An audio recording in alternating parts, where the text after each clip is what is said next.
We are getting the Twitter rendition of this set up, folks. Give us just a minute and I will get the panel rolling. I'll keep the SPY chart, one of my flow feed filters, and the market tide all on screen during the entire panel, so y'all got something to look at. And we'll get things rolling here in a minute.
Oh man, they really picked up the tempo. That's the Twitter pending music, y'all.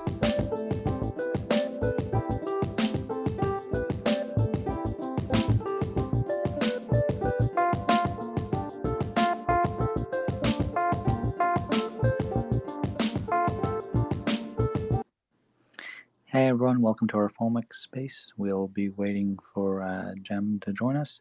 In the meantime, we'll have Nicholas start us off with introductions, and then we'll have Cem join in a second. All right, everybody. Welcome, as always, to our FOMC panel. Obviously, we have a ton of things to go over today, given the last week and the data that's come out over the prior months leading up to this FOMC meeting. Now, those of you who have attended our spaces know. Sorry about that, folks. I started up with the introductions without unmuting myself, so I'll go ahead and do that again. Welcome, everyone, as always, to our November FOMC panel. We've got a lot of things to talk about, especially given the events of the last week, as well as the data that's come out over the last few months. Now, those of you who know how I run these spaces, I like to keep the panels wide open for discussion. So as we go along, panelists, please feel free to add anything you want to any given topic.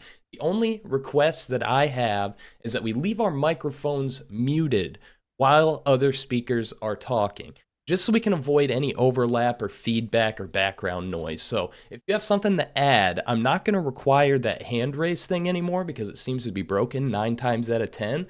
So just leave a little breath of air in between the end of a speaker's turn and when you want to chime in. Now, I'm going to jump into introductions here. We'll have one other speaker joining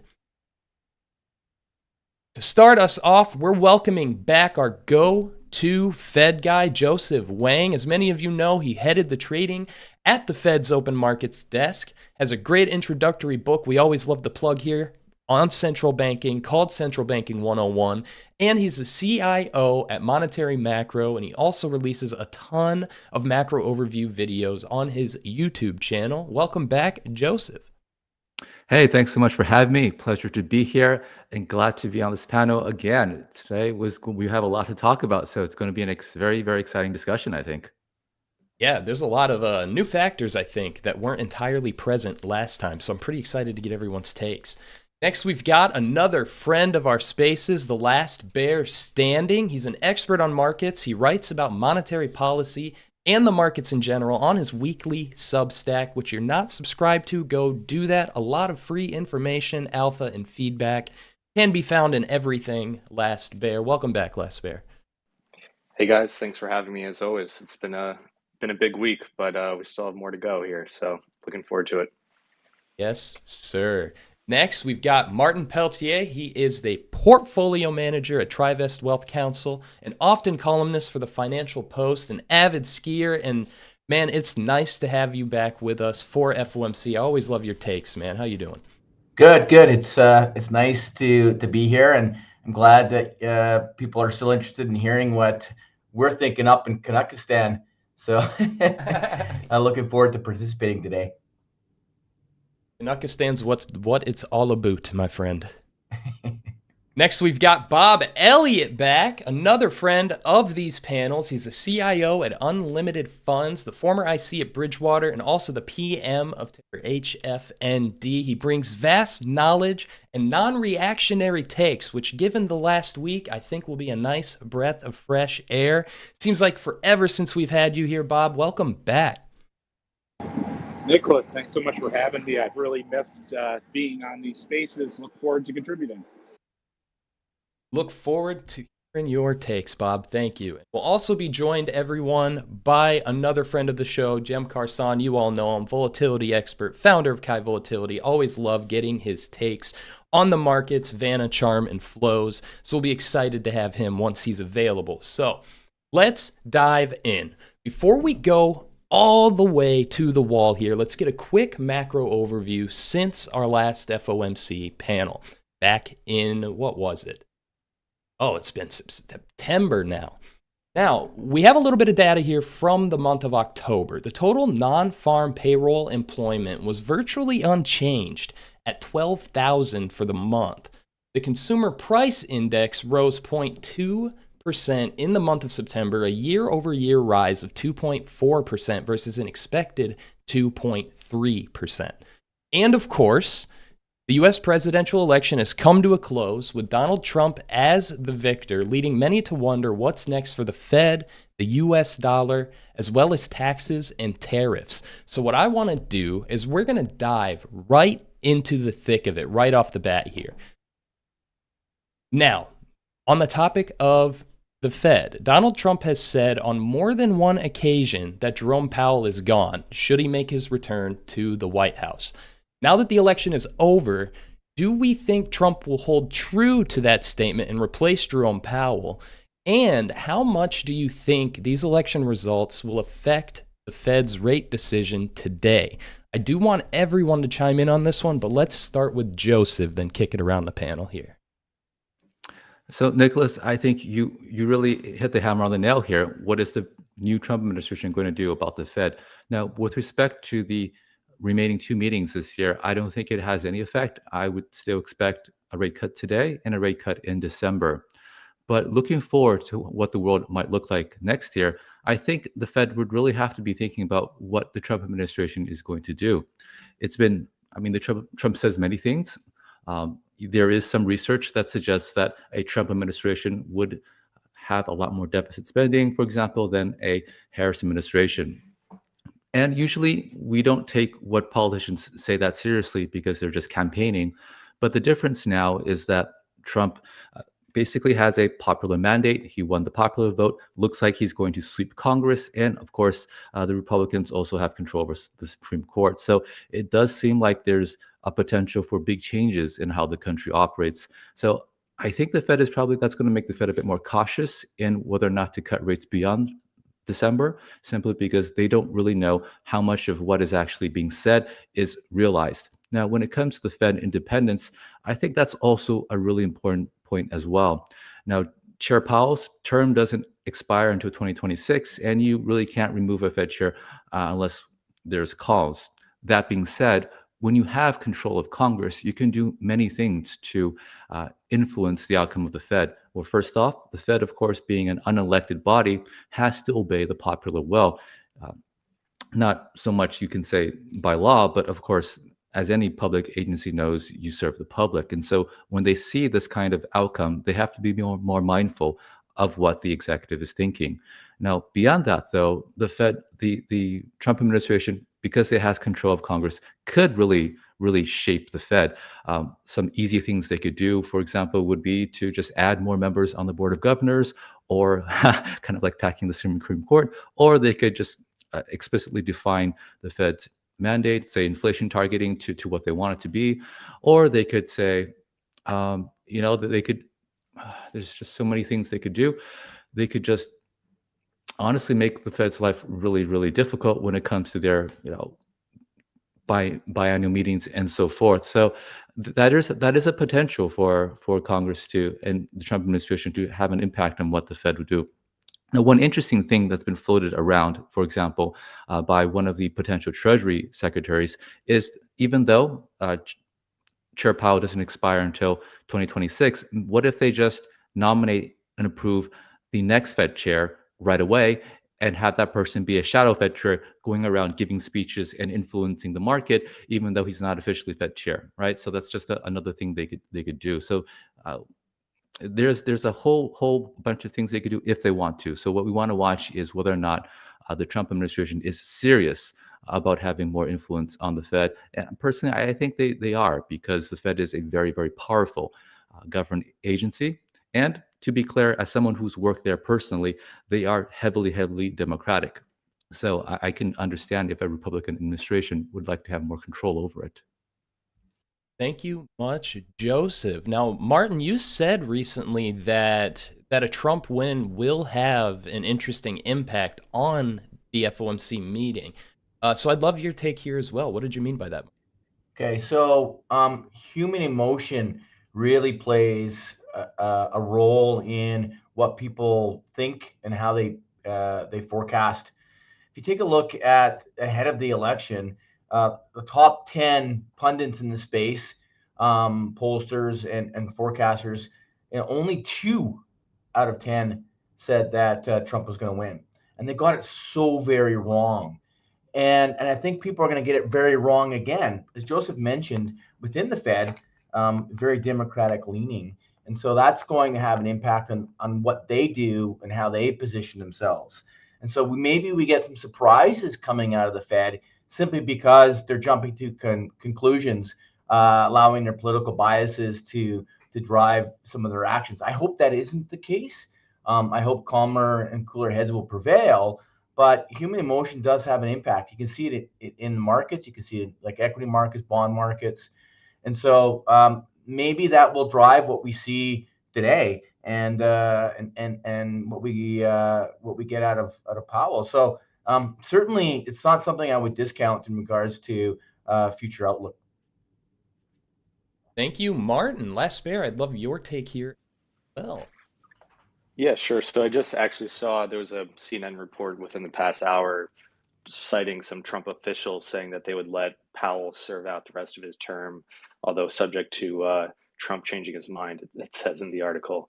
But I think that there's 2 different ways to think about this. One is direct, as in, is there going to be something like what Joseph was referencing, where they would literally try to influence the Fed directly. But then there's the secondary, indirect perspective, which is that fiscal and monetary policy are sort of a tug and pull, sort of always kind of working either with each other or against each other. And regardless of whether or not Trump makes any changes to the Fed policy, his fiscal policy and his decisions from a legislative perspective may have an impact on what the Fed ultimately does, with respect to how much deficit spending there is, what the impacts of potential tariffs are, et cetera. So I think it does change the landscape.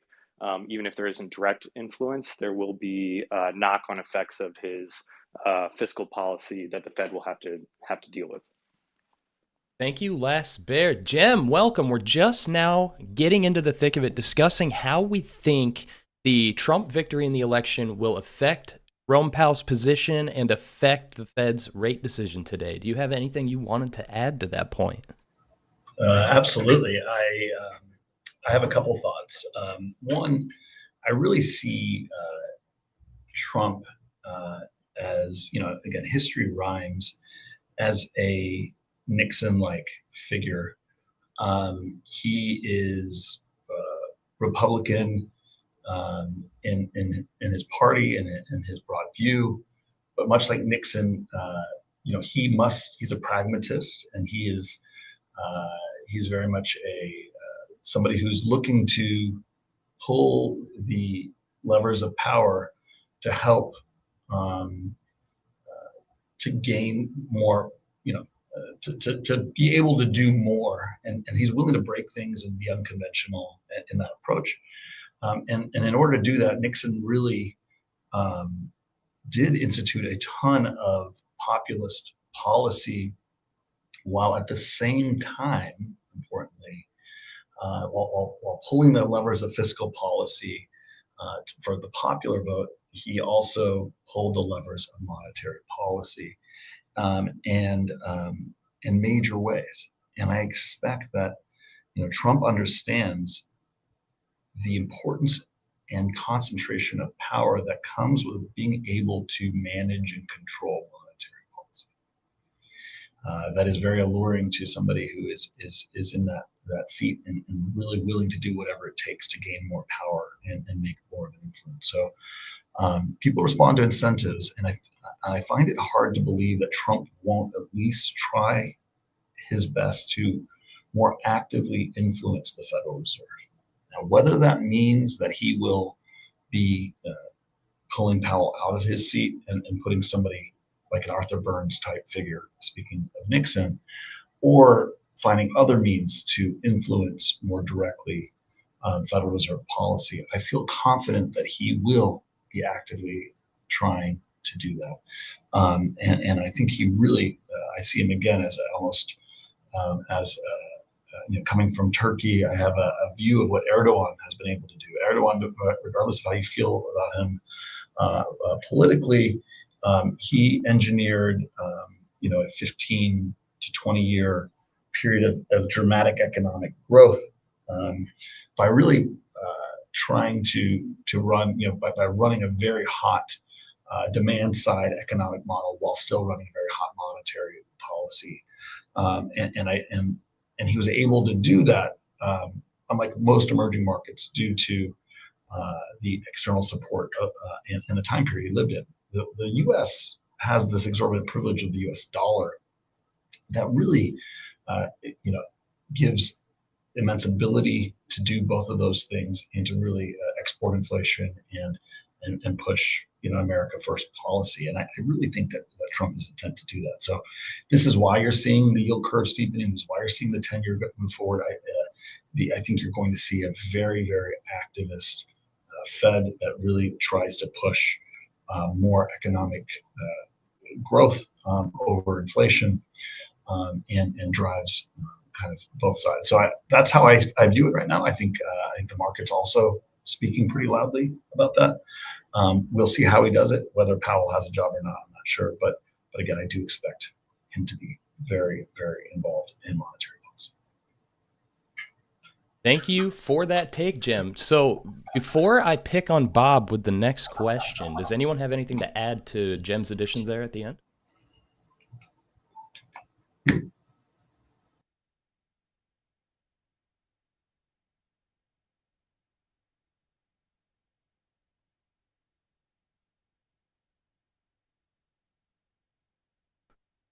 Bob, One moment here. I accidentally muted the entire space, but I think we're good to go now. So, Bob, you recently said that the Fed has consistently guided the market toward more dovishness than reality indicates and persistently overstating the downside risks to growth over that time frame. So, in addition to kind of your take on the prior question that the panel was kicking around here, can you break that down for us as well? Yeah, for sure. I think it's a really interesting moment because the Fed in this sort of next, let's say, 6 months, is probably not going to be able to be responsive to the likely policy changes that the new administration is going to deliver. And as a result, basically everything is status quo in terms of their behavior, because the role of the central bank, which Chairman Powell holds, is that you don't respond to prospective fiscal policy, you respond to what you see.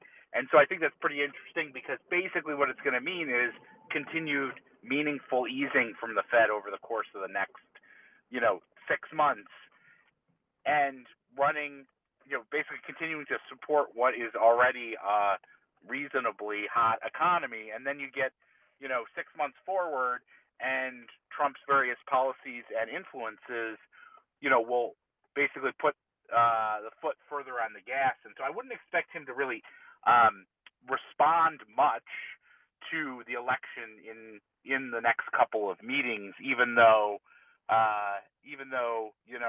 markets are likely responding to it. When it comes to the Fed's guidance, I mean, look, if you're the Fed. The Fed in September meaningfully changed the reaction function. I think it's important to recognize that Chairman Powell in that moment said two important things. One, inflation is beat, and two, the economy is strong. And with that combination of things, they were going to cut aggressively.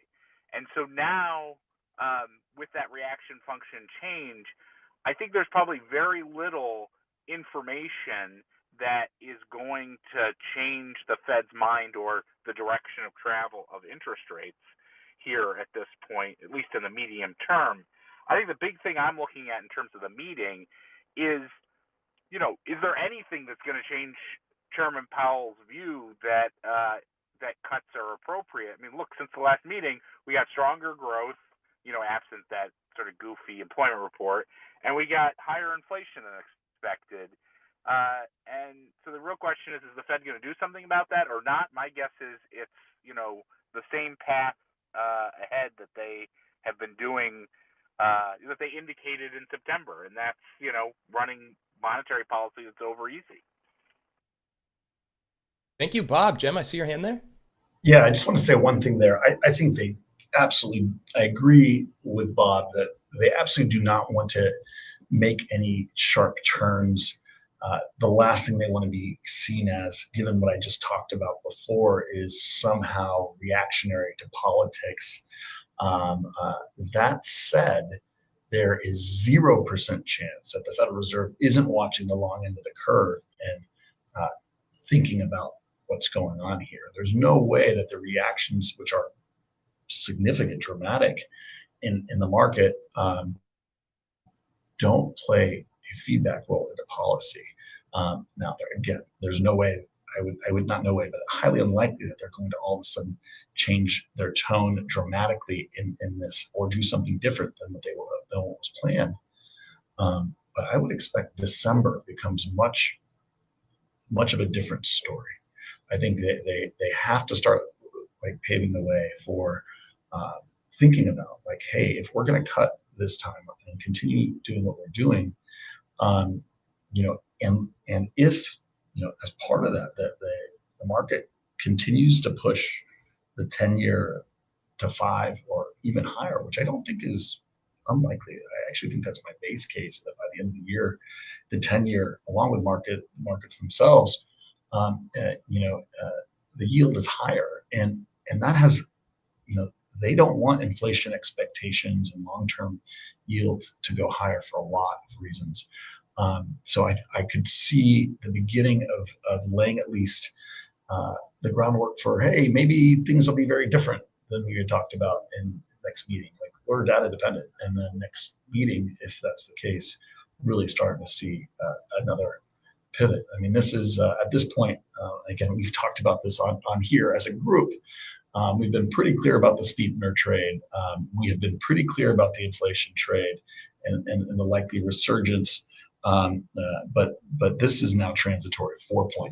And I'm not sure at what point the market actually begins to say, okay, we don't have faith that the Fed is going to be able to hold down the long end of the curve at more medium to long term. And that becomes a real self-reinforcing mechanism that I think the Fed has to be a little bit concerned about.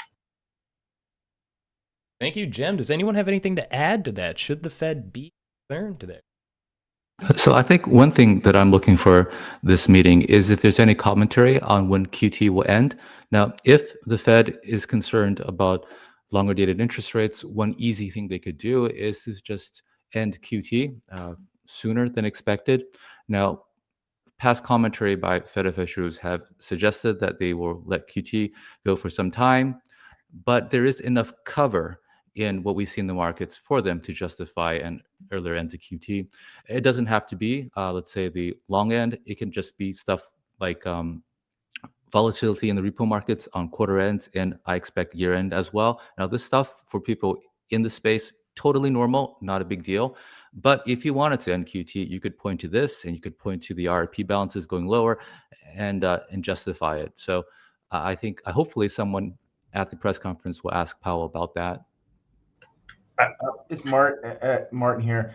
Joseph, I'd like to throw something your way. What do you think the Fed cares? I mean, looking at the curve and looking at mortgage rates, for example, in the U.S., mortgage rates have gone from 6.6 up to 7.2%.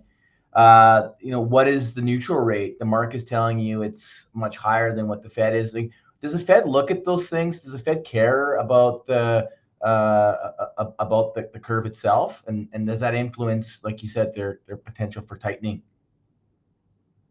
So one direct way that interest rates impact the real economy is, as you suggested, through mortgage rates, and we do see mortgage rates going back above 7%, and the housing slowing a lot, and so that's obviously tightening financial conditions and having a real impact on the economy, even as the Fed would like to reduce their level of restriction. So I think that channel could be a problem. Now, but as Jim hinted before, the Fed is moving the short end, the long end is doing its own thing. Many potential stories for that. So I'm not sure if the Fed has that much control of it over that, besides from QT and just telegraphing more rate cuts. I think also that that spread between mortgage rates and the 10-year, that's wide, and probably that has to do with rate fall, and maybe that will also come down a little bit going forward. The neutral rate discussion is something we want to pay attention to as well. So I have a graph, let me see if I can find it, of the FOMC's median neutral rate over the past year or two, and it's really striking that it just goes up and up, because it seems like that the economy just surprises to the upside, even though the Fed thinks they're very restrictive. So I think that has to change their calculus as to how many rate cuts to get the neutral as well. But it's a hard thing to do, because you're toggling this overnight rate, and then other things are impacted by other factors, and that in turn impacts the economy, and you don't have that much control over all those moving parts, just this narrow corner. And so we'll see what Chair Powell says. I completely agree with Joseph's point about QT. I think that's a very astute point, and I think that is one thing that I could see them doing relatively quickly, or hinting at, and I think that's not as much on people's radars as it should be. I have a question for Joseph, actually. I'd love to hear your thoughts on if the 10-year goes, let's say, to 5.25 in the next 2-3 months. What do you think the Fed can do or should do? I guess those are two different things,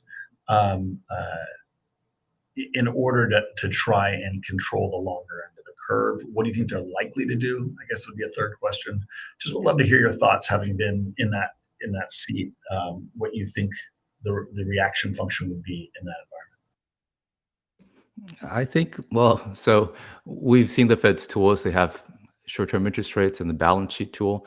So if rates got too high, well, I would say it in a couple ways. Well, first, if longer dated interest rates were too high, I would expect that to be self-correcting, right? You would have people mumbling about recession, and that generates a lot of demand, and usually that recession demand swamps everything else, and so rates will go back down. But if they really did want to get longer dated yields down, like you suggested, I think it really is ending QT earlier than expected. That's what they could do. But looking beyond that, though, so again, the Fed has their thing, but at the end of the day, they are not subject to elections. The real problem to the government with interest rates that are too high has to do with the White House, the Congress, and so forth, the guys who actually have to face the public. And what we saw last year was one thing that the Treasury could easily do is just massively increase bill issuance, right? We saw the 10-year touch 5%. Then we have Treasury come out and, meaningfully increase the share of bills that they would issue, and things looked much better. And I would expect a new administration to still use those tools and have more of a rationale, more of a reason to do so, simply because they are, the popularly elected government, whereas the Fed is just doing their own thing. So I don't really worry about the long end getting too high. There's a lot of things that are driving it. I think a lot of tools that could be used, and a lot of things happening outside of the world too. I mean, if you're looking at Euroland, or if you're looking at China, globally the U.S. is doing well, but other regions not so much, and that probably, puts downward pressure on U.S. yields as well. What a discussion, guys. Thank you. This is why I love having all these folks on here, because it makes the host's job really easy when we get these back and forth. So thank you for that, guys. Now, what I want to do next is kind of take a look a little bit closer at the looming question of policy from the Fed, kind of in general, in more of a broad spectrum. And so I'm going to first pick on Bob here and then Last Bear. Aside from the election results, there are, again, those looming questions of policy from the Fed. So you've also said, Bob, that there's likely to be more Fed cuts to the tune of 100 bips, and you mentioned in your post on Twitter the other day, or was it yesterday even, that it kind of paves the way for a no landing, the no landing being the clear base for 2025.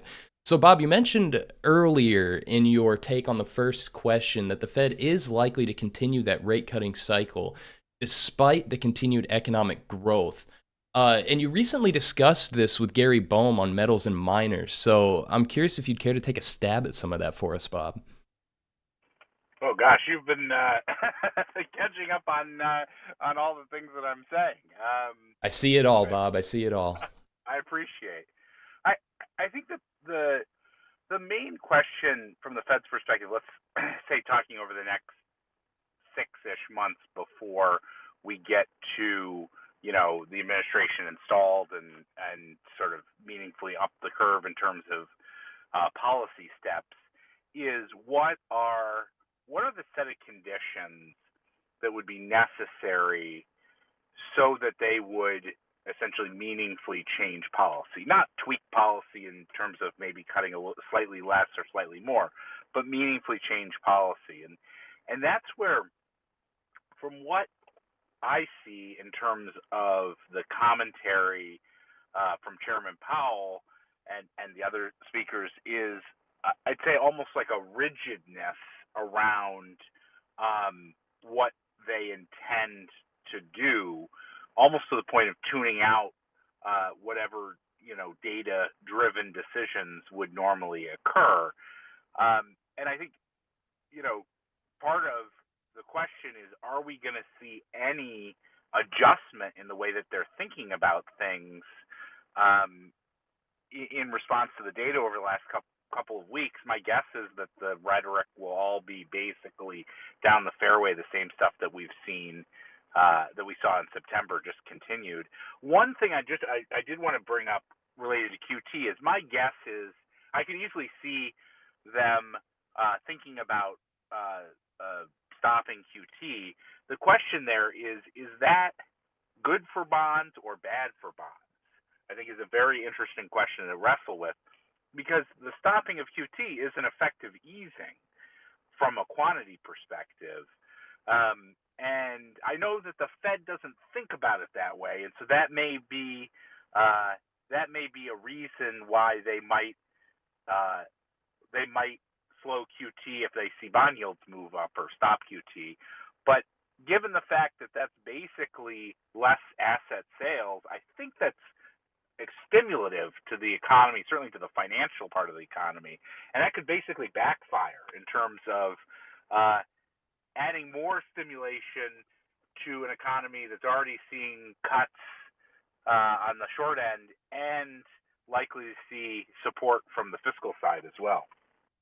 Thank you, Bob. So let's tickle that topic a little bit. Last Bear, what Bob just said there kind of at the end, do you expect a shift in the trajectory of QT should bond yields be spiking? I will say, notably, the 10-year yield did pop quite a bit following the election.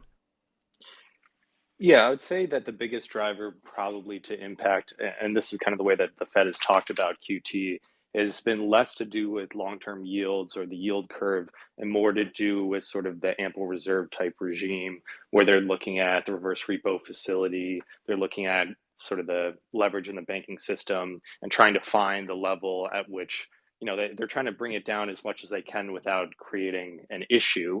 And as they start to feel that they're getting to the point where the reverse repo facility is down to 150 billion now, down from 2.1 billion a year or two ago. So once that gets down, to the range that we're talking about now, there is, it does loosen their control over the short end. It brings about the potential for some sort of volatility in short-term interest rates in the SOFR market, that sort of thing. And then they're also looking at sort of the reserve balances at banks, which today looks pretty solid, and it's remained pretty consistent over the past year or so. And I think that will be the primary driver. So once they start to feel uncomfortable with how those sort of monetary plumbing type dynamics are working, then I think that'll be the driver. And obviously, they already downsized QT by about half earlier this year. I don't know if they would continue to do sort of gradual downsizing or just pausing it altogether. The other thing to consider in this discussion is the fact that the debt ceiling is going to once again become an issue starting at the turn of the calendar year, which ironically will force the Treasury to basically spend its cash balance down, which is currently around $700 billion. That'll be an influx of reserves into the financial system, which you could argue is stimulative, but it also takes some pressure off of the QT discussion as far as ample reserves. And so I think that they, at least what they say publicly, is that that QT is kind of a separate discussion, and that has more to do with banks and reserves as opposed to sort of targeting yields. Thank you, Last Bear. Does anybody have any comment on that before I move along here? All right, so what I want to do next is I want to take a turn here, and we did just host an Unusual Whales panel on the topic, but it's definitely pertinent information to have as we move forward into 2025 here. So I want to touch a little bit on the topic of tariff changes to come under the Trump administration. Now, Donald Trump has said that he would eliminate income taxes and cover that difference by imposing highly elevated tariffs on imported goods, ranging from 10% for most to 60 to 100% in the case of China. And there are many who have stated that tariffs such as these could actually hurt United States companies rather than prop them up, given the United States' lack of infrastructure to create components of final products, as one example. Now, the 2018 tariffs on steel and aluminum are often cited as a really good example of this, with negative impacts seen on American-made goods, such as the construction industry, the automotive industry. So the question here is, should tariffs be implemented in this fashion? How can these and similar industries offset the potentially elevated costs of imported materials. Joseph, could you start us off on this one? Yeah, so first off, when it comes to Trump's policies on tariffs, I think we have to be mindful that we just went through an election cycle. So, there's a lot of political talking points on this, some of which are not accurate. So what I would base what I'm saying now is on his interview with Bloomberg News. I think a few weeks back, it was a lengthy interview and was well received, where he gave a pretty candid discussion of how he thinks about this. And so the upshot is that he's not going to impose tariffs. What do I mean? It's a huge negotiating tool. So basically, he goes to a country or a company or something like that and says that you will do this. We're buying all this stuff from you. Now, I want you to build a factory in America instead of importing all this stuff so that you can create jobs for the US. And if you don't do this, tariffs 100%, maybe 200 or 300%, right? And that's basically a negotiating tool to get them to come and build in America. So it's not so much policy to that it's actually they want to implement, but it's something that they will use as a way to beat other countries into submission. And if you look at the way the trade flows work globally, the US is a huge consumer market. It's many countries actually have entire national business models geared towards selling to the US consumer. And so that gives the Trump administration leverage to get companies to build factories in the US. If you look historically, the US had the same complaint about Japan. Today, many Japanese automakers in the US, particularly in the Southeast. So I think that's what they're trying to do. So if you hear huge tariffs, it's really because they want to have a very, very big stick, not so much that they would like to create a huge depression. But I'll also note that this is probably going to be a disruptive process to global trade. And in the meantime, as they try to transition to their new economic model, it might not be market friendly. Thank you, Joseph. And I want to continue this vein of conversation here by picking on Cem again. You've said that sectors may see shifts based on outcomes, and there are inflationary pressures that loom due to tariffs and immigration. So it's something I want to kick around the panel a bit.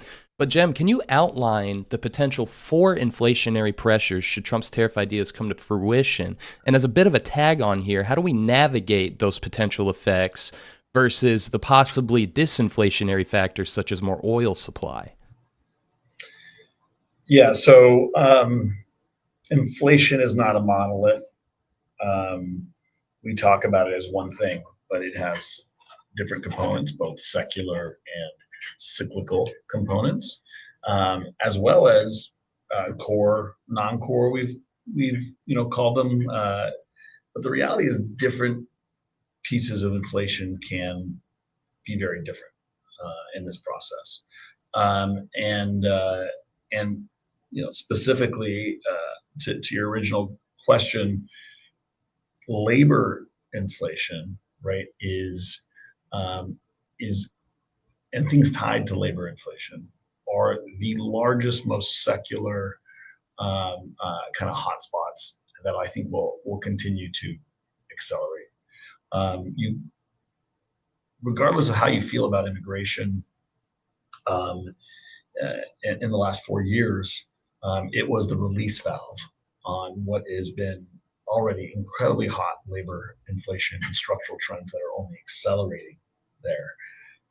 Increasing tariffs will only increase those things. But again, if you were to relieve the release valve on the millions of immigration, people coming in across the border and broadly, from other countries as well, you can't close the economic system here and close those release valves and not expect dramatic, I really mean dramatic, labor inflation. Now, we can argue whether labor inflation is good or bad, right? I mean, that's part of the goal, right, is to increase median outcomes. That's what populism is all about. If we're trying to increase median outcomes and have labor take a greater share, domestic labor gain a greater share of economic growth, you will accomplish those goals. That may be politically popular regardless of how people largely feel about inflation. If inflation is going to people in the middle, we're rebuilding the middle class, maybe that's a good thing. But regardless, that component is not good for profits. I think we're at record margins, right? Still or close across the S&P 500. I would expect, policy, protectionist policy, like we're seeing here, isolationism, America first, is really bad for profit margins. So I'd be very much focused on that part of inflation.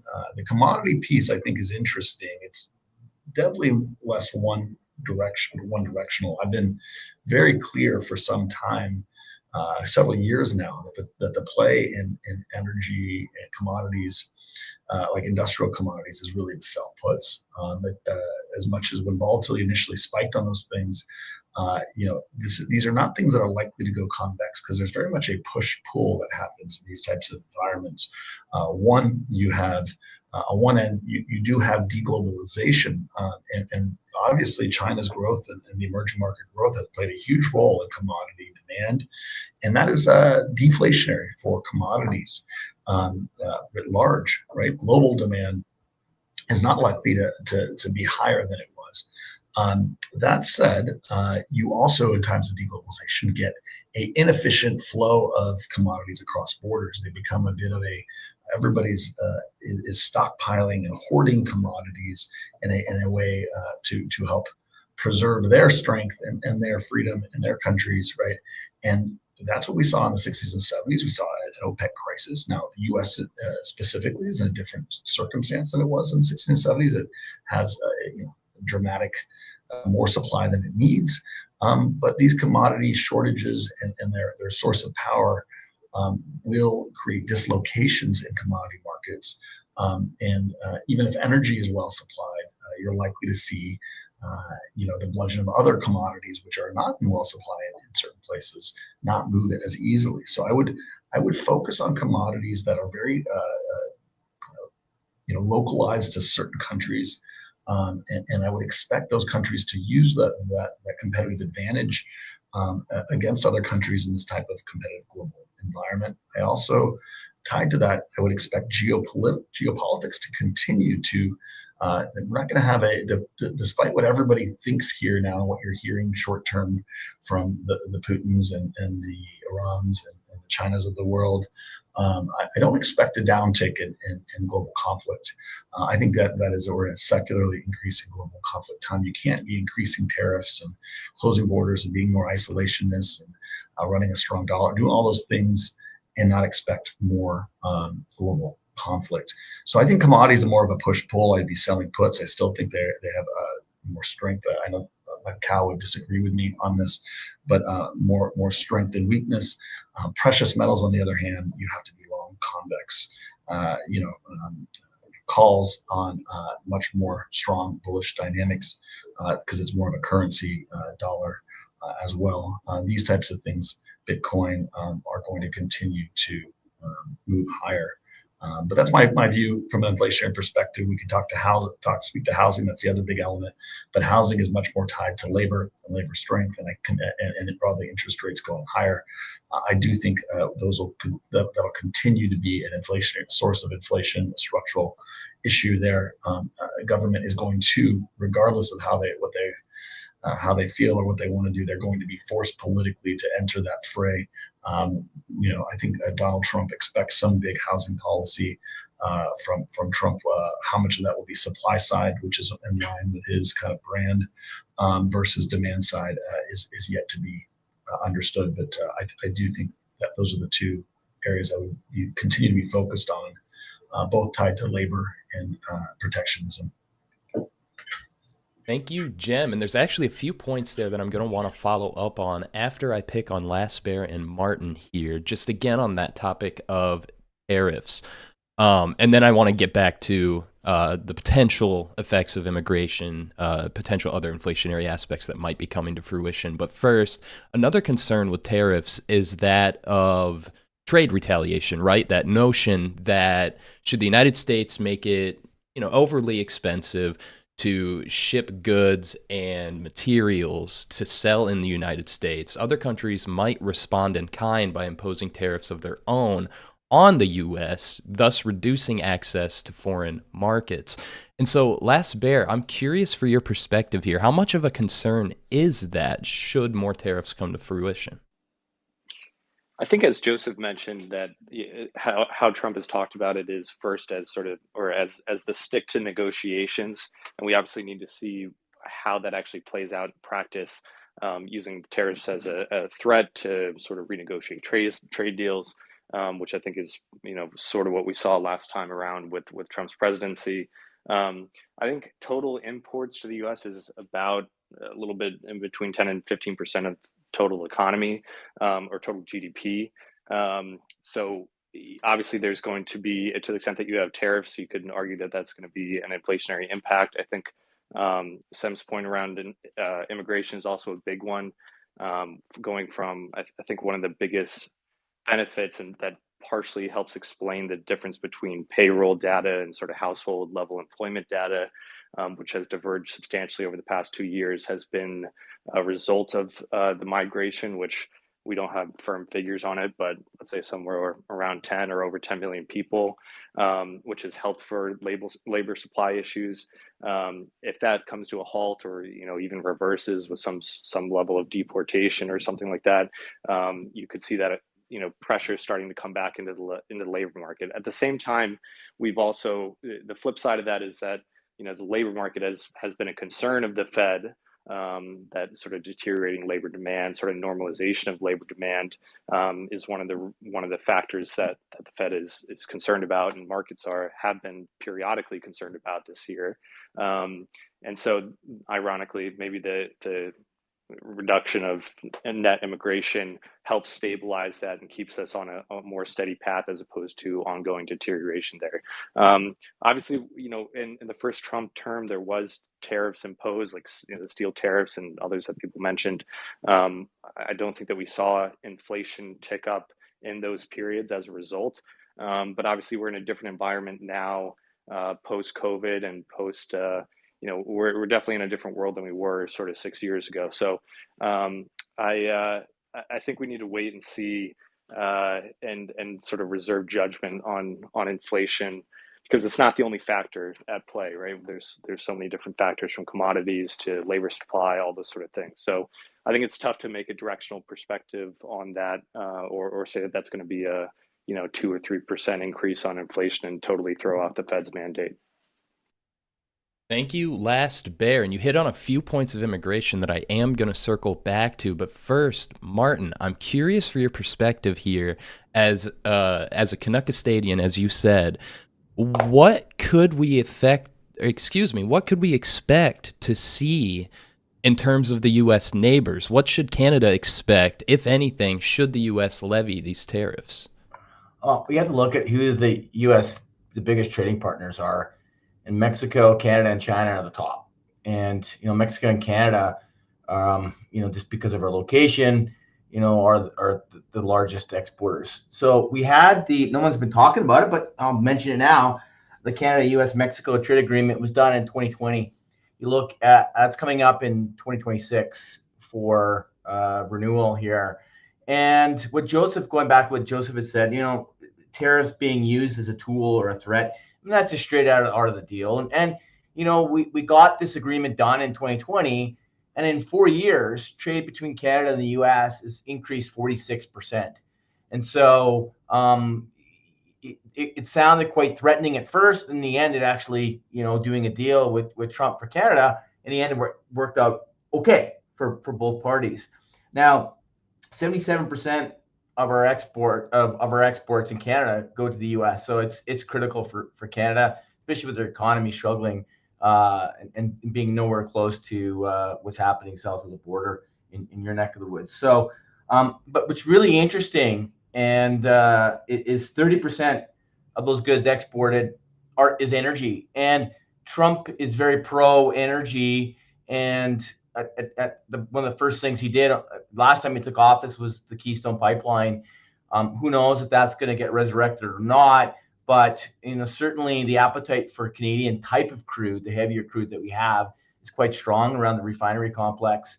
And it was quite insulting, to be perfectly honest, under the previous administration, negotiating with Venezuela to offset Canadian crude with Venezuelan crude. That's done. And so the trade between countries is going to be very important. And I think it'll be a positive resolution, and I'm hoping so anyway, from that perspective. Now, what's really interesting happening up in Canada is there's some big, strong regional politics happening. Our federal government is attacking our own oil industry by putting a production cap, or trying to anyway. We have a minority government with 22% support by Canadians, putting in major economic policy, and that's going to impact the U.S. because, man, if they're going to try and cap our output, and we're a major, and the U.S. depends on our exports for oil, then that's more of a threat than any tariff per se, and it's coming domestically within our own country. And so there's a lot of moving parts there that probably Americans don't see, but it's causing us a lot of angst up here. Thank you, Martin. Really good insight there. I'm always curious to kind of see how folks from our neighbors are feeling about what's going on, because I know the ripple effects can be pretty vast depending on how things go. So thank you for that take, Martin. Now, I want to circle back to something LastBear was saying on that topic of immigration. Donald Trump's team recently stated that day one following inauguration will carry with it the largest mass deportation of undocumented immigrants in history, which will affect millions of those immigrants. Now, politics and political stances set aside here, what sort of effect could this have on the labor market and on wages, as well as any inflationary or disinflationary aspects to that topic? Bob, could you start us off? Yeah, for sure. I think this is one of those key moments where you just have to be careful about distinguishing campaign rhetoric, at a rally in, rural Pennsylvania from actual implemented policy decision. And on top of it, how effective that implementation is. And so, look, the big picture is there was a lot of immigration that came in. It was actually quite important in terms of loosening the lower income cohort of the labor market, which had seen the fastest income growth. And that helped slow wages and moderate inflationary pressures in the economy. But really over the last 6 months, because of steps taken by the Biden administration, that flow of people has meaningfully constrained. And so we've been sort of in the new normal here for, about almost 6 months now, with lower immigration. And I think in part what we're seeing in some of the labor statistics being a little bit softer in recent months has actually been a function of that, which is the total number of, the total amount of employment is just going to be lower if you have far fewer immigrants coming into the country today than the 3 million that we had before. You add that all up, probably the Trump administration will continue to pursue the tightened immigration policies of the late Biden administration. Probably it'll be a little bit tighter than that. And so probably what that means is that we'll have less labor, meaningfully less labor supply than we had a few years ago. And that could create upward pressure on wages and slightly slower growth. The idea that we're going to deport millions of unauthorized workers, at the snap of fingers, like that's not going to happen. It's not even clear that the Trump administration wants to do that, particularly if they get any indication that it would be bad for equity markets or growth. And so I'd really caution, and I basically say probably the highest probability outcome is that we essentially get more of what we've seen the last few months, and not what's likely, not consistent with the extreme campaign rhetoric that that we saw, late in the campaign. Beautifully said, Bob. We've got about 6 minutes until we get some data, so I want to kick this one around the panel a bit. Can I jump in quickly on that? Please do, Martin. Hit it. Yeah. So I want to talk about immigration. We're doing something unprecedented that no other country has done for immigration in Canada, and let's talk about wage growth and immigration, because I'm seeing it firsthand up here. If the U.S. did the same level of immigration as Canada the last couple of years, it's equivalent to the U.S. adding 13 million people a year.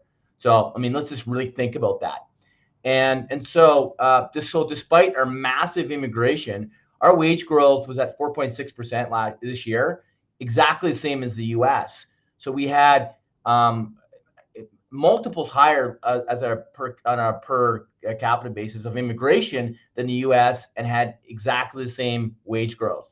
So I think there's some important takeaways there when you're looking at how you're going to deal with illegal immigrants and those sorts of things, because there's no better place to look than what's happening up here. It's a completely different type of immigration policy, Martin. What you guys are doing is genius, honestly. I wish we did that here in the U.S. It is allowing highly educated people. It is bringing in, granting visas based on qualification. Well, no, I'll jump in. That actually is not the case.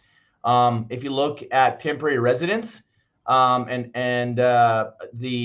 there's been the shift of immigration has been it's been opened up the floodgates. There's been actually no control over the types and who's coming into the country, and so I'd have to disagree on that, because it's temporary foreign workers, and they were brought in and they're working at all of our fast food restaurants, that sort of thing. There's unemployment among the young people. My kids' age, 18 to 24, is at like 30%. There's no work. And so the quality of the immigrations coming into Canada is not the narrative that you just spun. It's both. But I want to be clear. Like, you are Canada is currently bringing in about twice the number of H-1B equivalent that the U.S. is currently, and you're obviously 1/15 of the size. Yeah. So that part of that part is actually not necessary. That's pro growth. That rises. That's good for growth period. That doesn't necessarily lower wages. That type of immigration, but it is very, very pro growth and brings expertise. The other end, there's probably some. I assume that there's some truth to that too. But on the growth side, our GDP per capita is declined for 5 straight quarters, and over the previous year, it's down by 2.2%. If you look at Canadians in general, if we had matched the U.S. growth, our economy would be 8.5% larger today. So as a result, we're worse off by $6,200 per annual income per Canadian over since 2015-16. So economically, we're on a per capita basis among the worst in the OECD, and immigration is not providing an economic driver as what we're being told.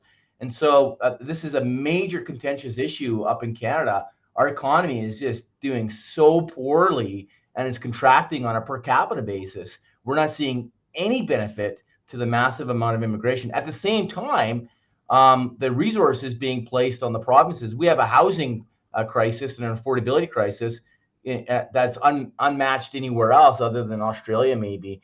And so there's no housing. You need an average income of $200,000 Canadian to buy a home in Canada, to buy an average home just to qualify, and you get taxed at the highest rate at 55% at $248,000. All your benefits get cut off at $90,000 a year. So we have a real crisis in Canada. And so I would be looking at Canada and saying, what's happening up here? We do not want that happening down there. Yeah, immigration is, since time incarnate, you can go back probably 50,000 years. Like it is it is the boogeyman of politics. And people always point to immigration as those people are stealing our jobs. They are causing economic growth problems. If you look at the actual data, that could not be further from the truth. I'll say that as a broad generalization. The growth issues in Canada are not tied to the increase in immigration, regardless of how you may feel. The issues there are tied to much more nuanced things like capital flows, currency issues, and again, as you mentioned, there's all kinds of structural supply issues that also exist. But we can agree to disagree. That's what makes a market, and good discussion. Appreciate the commentary. I could not have loved that discussion more. I love getting various takes and perspectives. We've got just a moment before we get the Fed's decision and some data and dot plots. I'm going to take a step away for just 1 minute while you guys take your time here to review the data drop. And please speak your thoughts freely while you're going over the release. And I will be right back in a moment, folks. Hi all. I gotta drop off the call. Unfortunately, I have something else. But wonderful being on here with everybody. Always enjoy it. Great respect to all you guys, and thanks for having me. Wonderful having you as always, Jim. Thank you. All right, folks. I will be right back while you peruse the data that has dropped. It looks like we've got another 25 bips cut. Please feel free to talk freely. I'll be back in just a minute.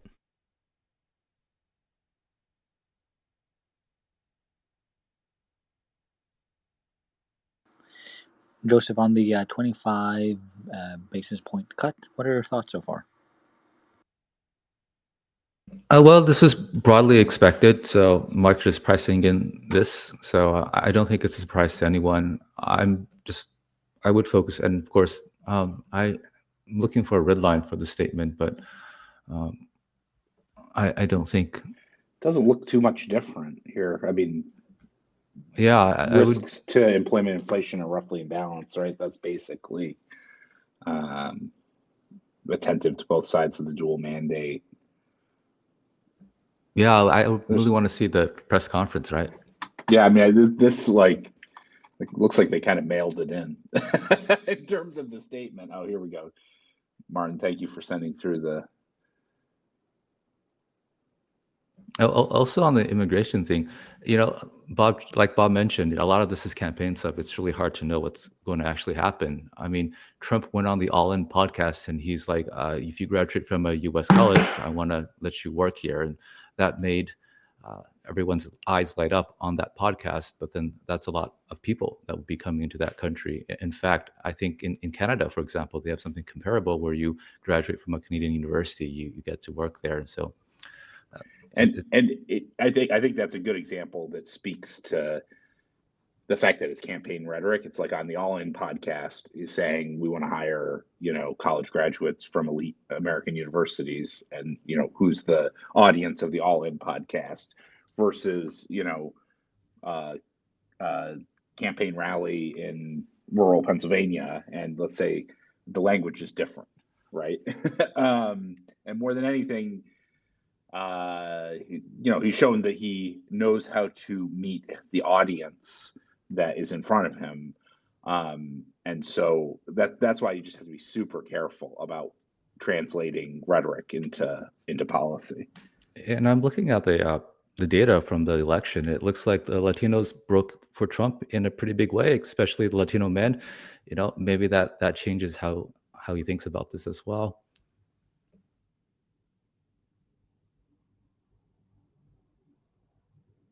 Now, does anyone have anything to add there before I kind of finish back to some of the topics we were discussing before the drop?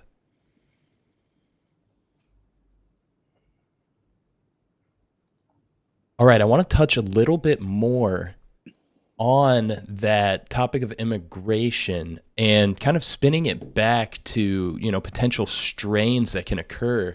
Fed chair did note that immigration could indeed strain specific communities like Springfield, for example, on an array of fronts, from housing to healthcare, as they kind of absorb new residents into these cities, especially when, quote, they contribute to an already tight housing market.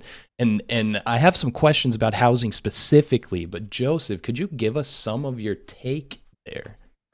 So Martin would be the master on this. I've seen that data in Canada where you increase the population and rents go to the moon. So yeah, it puts a significant strain on housing and downward pressure on wages. So I think it's understandable where a lot of people would see their rent go up and their wages go down and would be unhappy about this. So I think that's a legitimate concern. And maybe it is good for growth, as Jed mentioned, but I think it's also looking across the world pretty unpopular as well.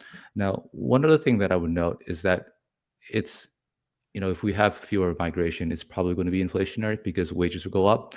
But there are two ways that could resolve. We could have higher wages and then the companies raise their prices, go into a wage price spiral, bad for inflation. Or we could have higher wages. Companies have lower profit margins, right? So the companies eat the cost, and so the workers benefit, companies make less money.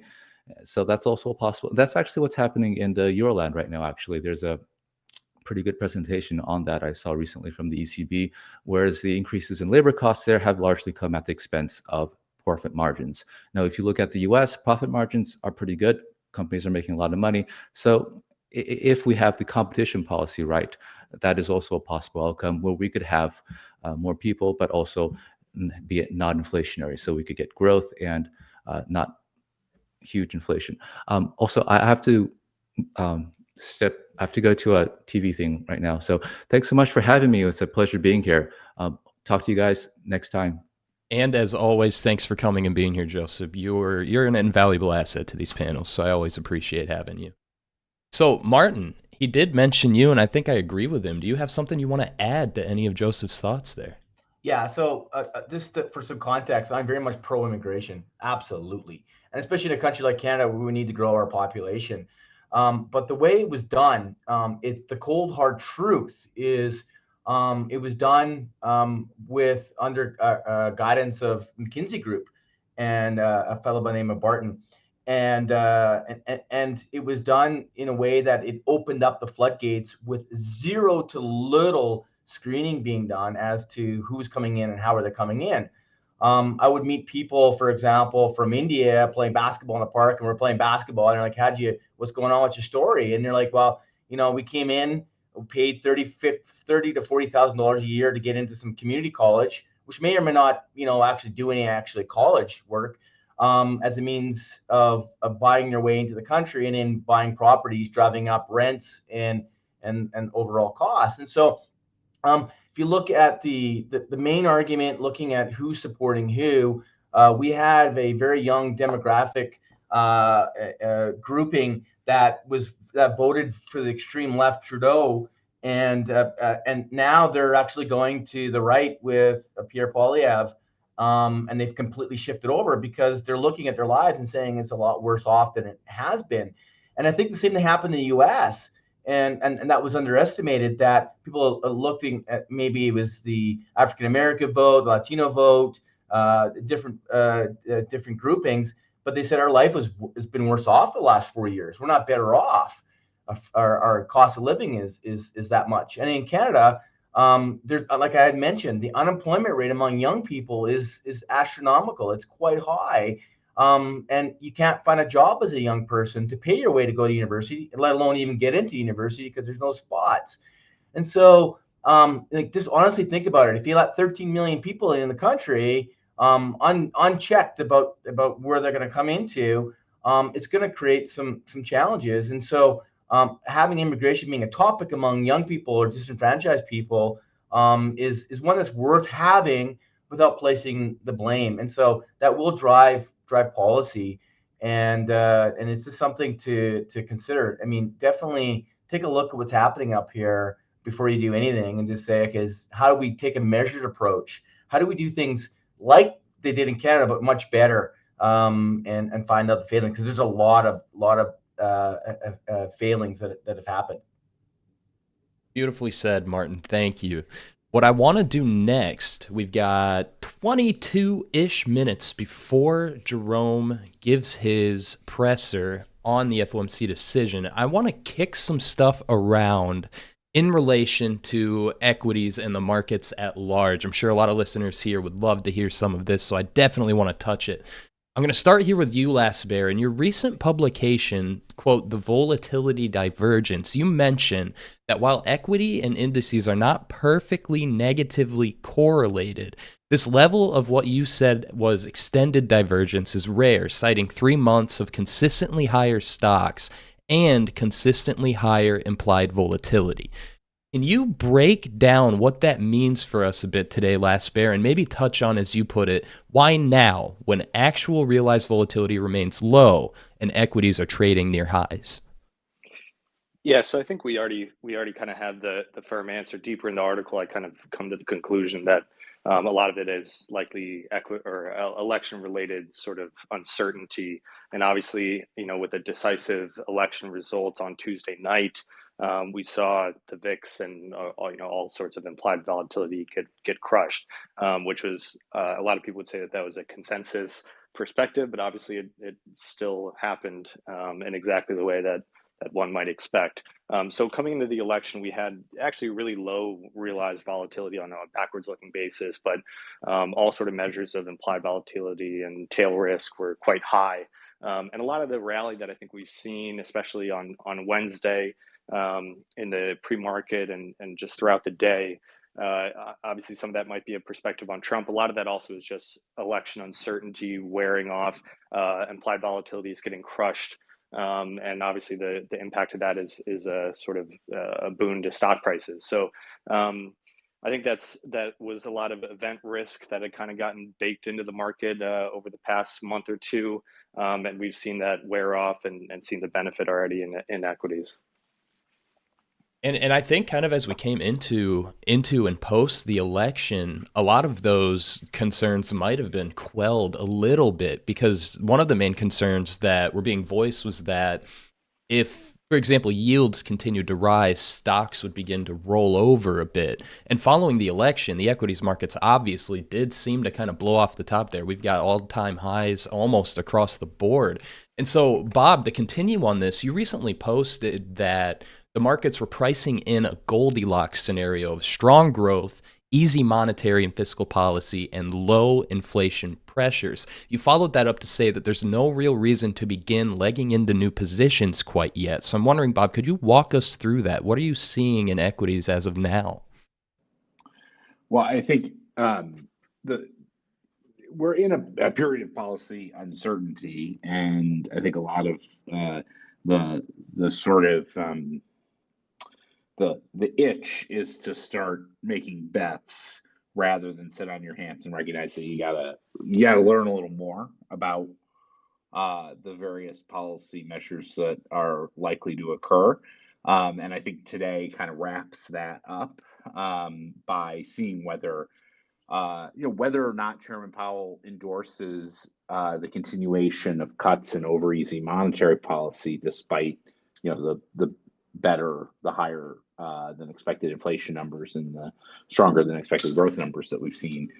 And so my guess is, and I'm generally leaning towards the story where over easy monetary policy will persist, and that will be further enhanced by easy fiscal policy in the second half of 2025, which would put you in a position where you'd really want to be back to being long stocks and gold relative to bonds, even though when you look at stocks and gold, the prices are high, but the momentum is pretty strong. And I think probably one last thing that may reinforce this through the end of the year is there's a lot of people who've been positioned quite conservatively through the course of the year, given this uncertainty. I can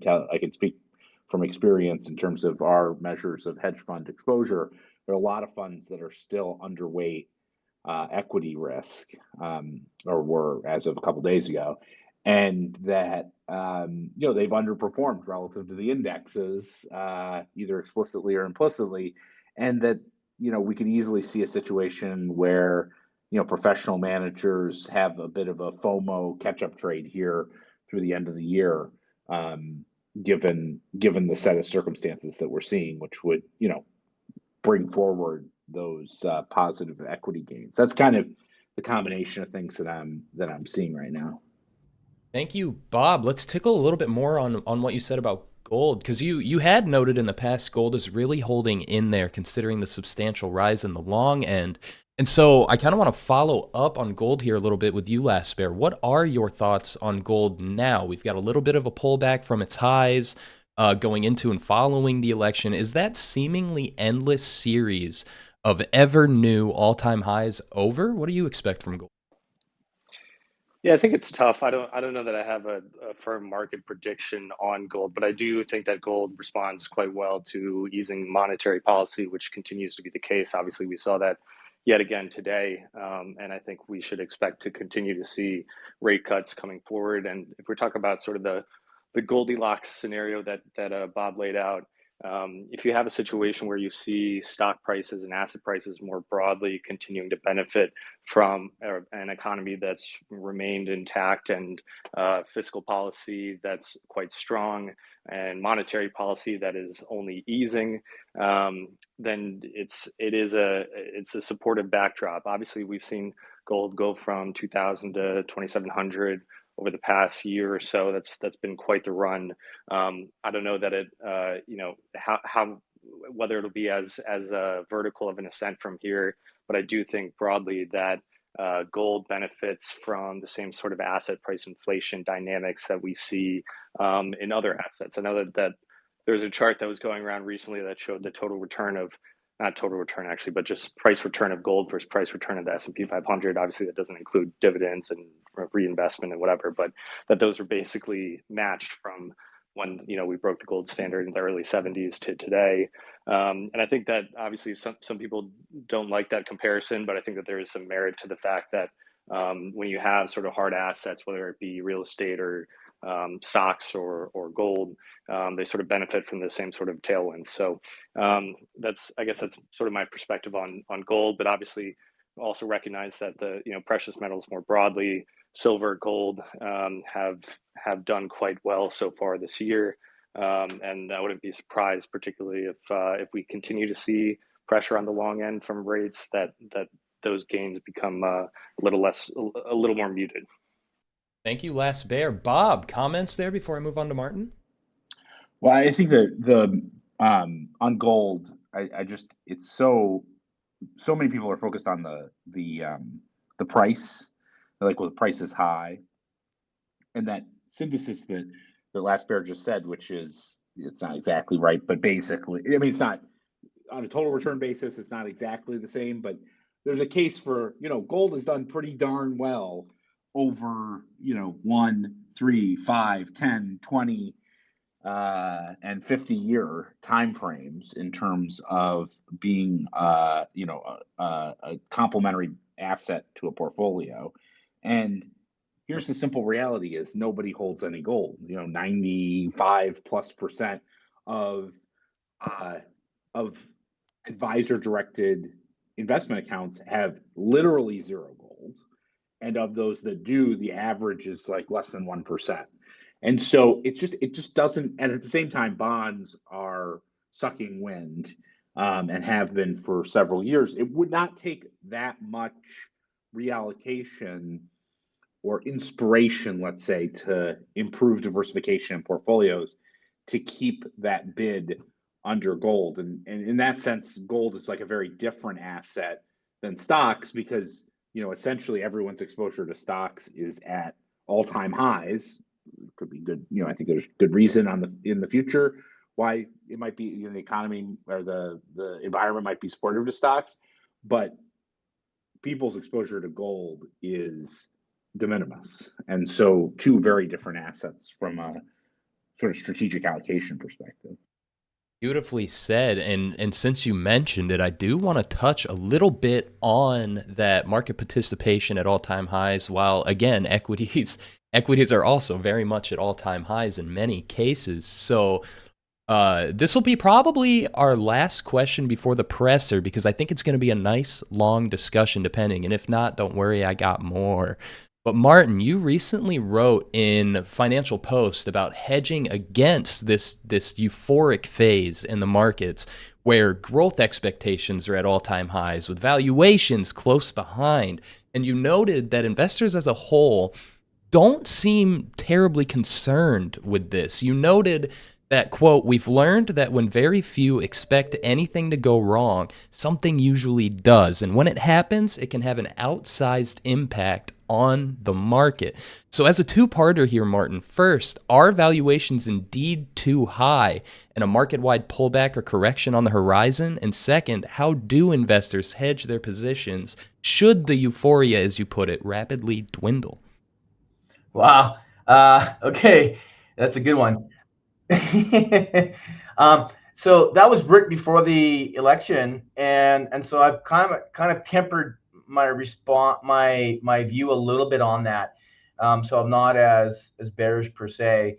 There's so many canaries that I saw in the coal mine that were flashing warning signs, and then we have an outcome that we saw this week that is going to be inflationary and bullish for the markets and not so good for fixed income. And so what do investors need to do? And I agree with Bob. I think we're going to see a lot of FOMO chasing going into the Santa Claus rally per se into December. A lot of fund managers, it's called career risk. If you don't match or beat your benchmark, you're going to lose clients. We do goals-based investing, so our benchmark is what is specific to each client, not having to outperform NVIDIA or NASDAQ or whatever the case may be. Now, having said that, households hold 48% of their assets in equities. That's the highest since the 2000 dot-com bubble. And if you look at the last 12 months, all of the global fund flows have gone entirely into just one sector, tech. Traders have also built the largest U.S. equity futures position in history, according to Goldman Sachs. And then one stock, NVIDIA, is a quarter of the S&P 500. So when you take a look at that and flow it into households, you have one stock driving 11% of household gains. That's crazy. I mean, I've never seen that before. Maybe I'm just old school. I'm Gen X, not a boomer. But I mean, this is really, really interesting. And so I'm like, well, if you've made some good gains in the markets, then, look at doing some hedging. And the cost of putting in some put protection on your portfolio, that'll be a drag on future returns. But you made a hell of a year. I mean, you had one of the best years ever in U.S. equities. So why not just put some downside protection into place, and look at just protecting some of those gains. We do like U.S. dollars. We think that's going to go higher. I mean, that's good for us as a Canadian. We can do more and more U.S. dollars, and then we're looking at alternatives. I know Bob's done some good work on that, but looking at some alternative strategies to the U.S. and equity markets. And so, yeah, I think there's some room here. I've changed my tune a little bit. I think there's some room to run in equities, U.S. equities in particular. You can see that by the move post Trump election. But is it going to kick off things like we saw the last time he won? Well, it's a much different scenario in today's environment than when he was last elected. And so I am being a little bit more cautious about positioning. And so if why not just take off some of those gains and do a little bit of hedging. You've done well, and enjoy your Christmas dinner without having to worry about what's going to happen in January, February. I love that take. You never go broke taking profits, and I will preach that until the day I die. Bob, I see your hand. I don't know if it's an old one or not, but regardless, I do want your take here as well. What are you seeing in equities as we kind of move forward with these all-time highs just getting cracked in the face? Yeah, I mean, I think the problem is while you never get poor taking profits, your ego can get bruised when your crazy uncle is killing you all in on NVIDIA, right? That's the challenge. That's awesome. That is so good. And I think from an asset manager's perspective, I think that this is, I talked to a lot of investment advisors. I talked to a lot of asset managers in my day job. And I mean, to a T, everyone I talk to is basically like, yeah, I'm having a pretty good year, except it's not as good as the index. And when you have times like that, the FOMO trade becomes strong. Um, it doesn't mean uh, it doesn't mean that it can't, go badly. But I think the thing that sets up the optimal FOMO trade is trailing performance, easy liquidity, strong growth, relative, and particularly relative to what's expected, and and a short calendar ahead, which will inspire people to move quickly. And we're seeing that set of conditions basically line up here. And the valuations part, of course, stocks are at very elevated, or at elevated valuations, but if they can go higher. That's the thing about stocks is, the valuations, just like Canadian houses, the valuation in stocks they can go higher, much higher than maybe people expect, and can get disconnected from sort of longer term fundamentals. And we do have, endless examples of, death by 1,000 cuts when people try to time the top with shorts, like, and so that kind of brings me to the next question. And I'll spin this one to Last Bear on this same topic. How how do you think bears are feeling right now? Are retail or institutional, are they trying to call a top anytime soon, or are bears kind of hands off? And the last bear standing himself might even take a seat. Oh yeah, well, I've just for the record, I know that despite the name, if you follow my Substack, you'll know that I've been very positive on stocks for past 18 months or so. So it's I'll just put that caveat in there. But For sure. I don't think that there's a lot of there's certainly not a vocal component of people. I think that obviously there's people who are upset with valuations. There's people who are upset that they've underperformed or missed certain trades. But at least at this point, I don't see a big chorus of people who are really seriously and putting money behind trades that are betting on the downside. And even if you look at we're talking about hedging. I think, if you wanted to, it's cheaper now, in the past 3 days to hedge than it has been for much of the past 3 months. I would also point out that, we have kind of gone through a back and forth on the growth narrative in the past 6 months or so. The summer sort of brought about some growth scares with weak labor reports, and then those seem to all pretty much flip, except for the most recent BLS report, but flipped quite positively in the past couple months. And so those fears have temporarily subsided, and you see, yields obviously increasing on the long end as a result. But we'll have to continue to see whether that was just sort of the natural variation in a couple months worth of data, or whether we actually are at an inflection point where we could see some sort of actual fundamentally stronger growth as opposed to solid but maybe slowly declining growth. So I guess to answer the question, I don't see a lot of bearish sentiment out there. I don't know that that's necessarily the best indication for whether or not you should be bullish or bearish stocks, but for right now, it's not what I see. And you did actually echo something that Martin wrote in that exact same pre-election article, that part of the opinion hasn't seemed to shifted, that hey, edges are cheap right now. Where's the damage in locking in and protecting some of those gains? I do like that sentiment a lot. Bob, did you have anything to add there before we get to JPAL? Yeah, the only thing I'd add is that when people are thinking about bubbles and the timing of bubbles, the thing that determines the popping of the bubble in almost all circumstances, I've spent more of my life studying these things than I care to admit, is you have to have tight money in order to create a turn in the financial markets and start to deflate a bubble. And we're not close to that right now. And that's all there is to it. And so, I think there's going to be a lot of people holding their nose, both from a political perspective as well as from a valuations perspective, and, likely smashing the buy button here through the end of the year. That's awesome. That couldn't have said any better. It's so true.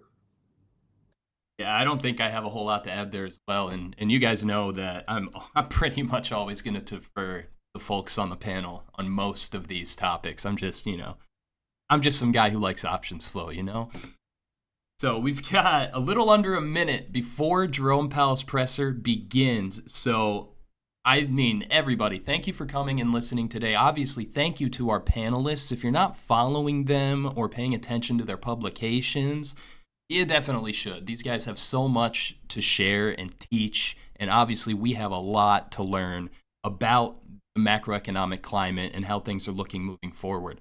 I'm going to shift us over to the Jerome Powell presser here in just a moment. And for those of you who want to stick around, please feel free. And if you came in late and feel like you missed the entire panel, don't worry about it. This will be released later tonight as a podcast episode on Apple, Spotify, and YouTube. Give me just a moment here. I'm going to get J Powell set up and have a great afternoon, everyone. Thanks again.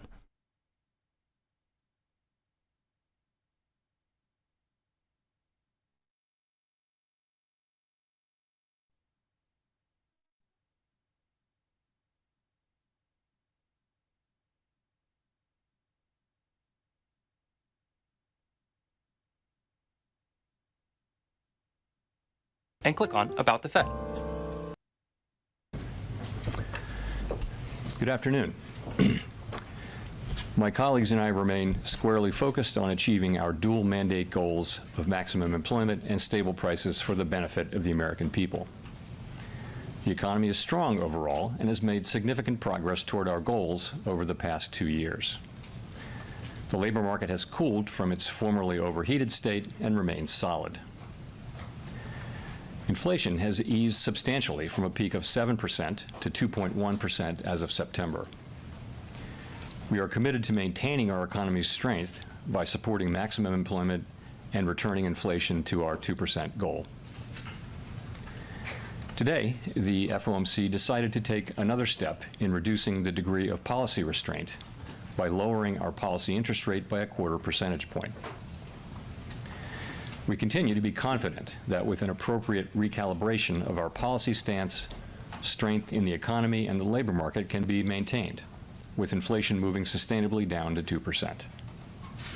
We also decided to continue to reduce our securities holdings. I'll have more to say about monetary policy after briefly reviewing economic developments. Recent indicators suggest that economic activity has continued to expand at a solid pace.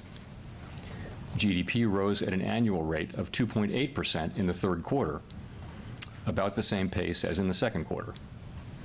Growth of consumer spending has remained resilient, and investment in equipment and intangibles has strengthened. In contrast, activity in the housing sector has been weak. Overall, improving supply conditions have supported the strong performance of the U.S. economy over the past year. In the labor market, conditions remain solid. Payroll job gains have slowed from earlier in the year, averaging 104,000 per month over the past 3 months. This figure would have been somewhat higher were it not for the effects of labor strikes and hurricanes on employment in October. Regarding the hurricanes, let me extend our sympathies to all the families, businesses, and communities who have been harmed by these devastating storms. The unemployment rate is notably higher than it was a year ago, but it has edged down over the past 3 months and remains low at 4.1% in October. Nominal wage growth has eased over the past year, and the jobs-to-workers gap has narrowed. Overall, a broad set of indicators suggests that conditions in the labor market are now less tight than just before the pandemic in 2019. The labor market is not a source of significant inflationary pressures. Inflation has eased significantly over the past 2 years. Total PCE prices rose 2.1% over the 12 months ending in September, excluding the volatile food and energy categories. Core PCE prices rose 2.7%. Overall, inflation has moved much closer to our 2% longer run goal, but core inflation remains somewhat elevated.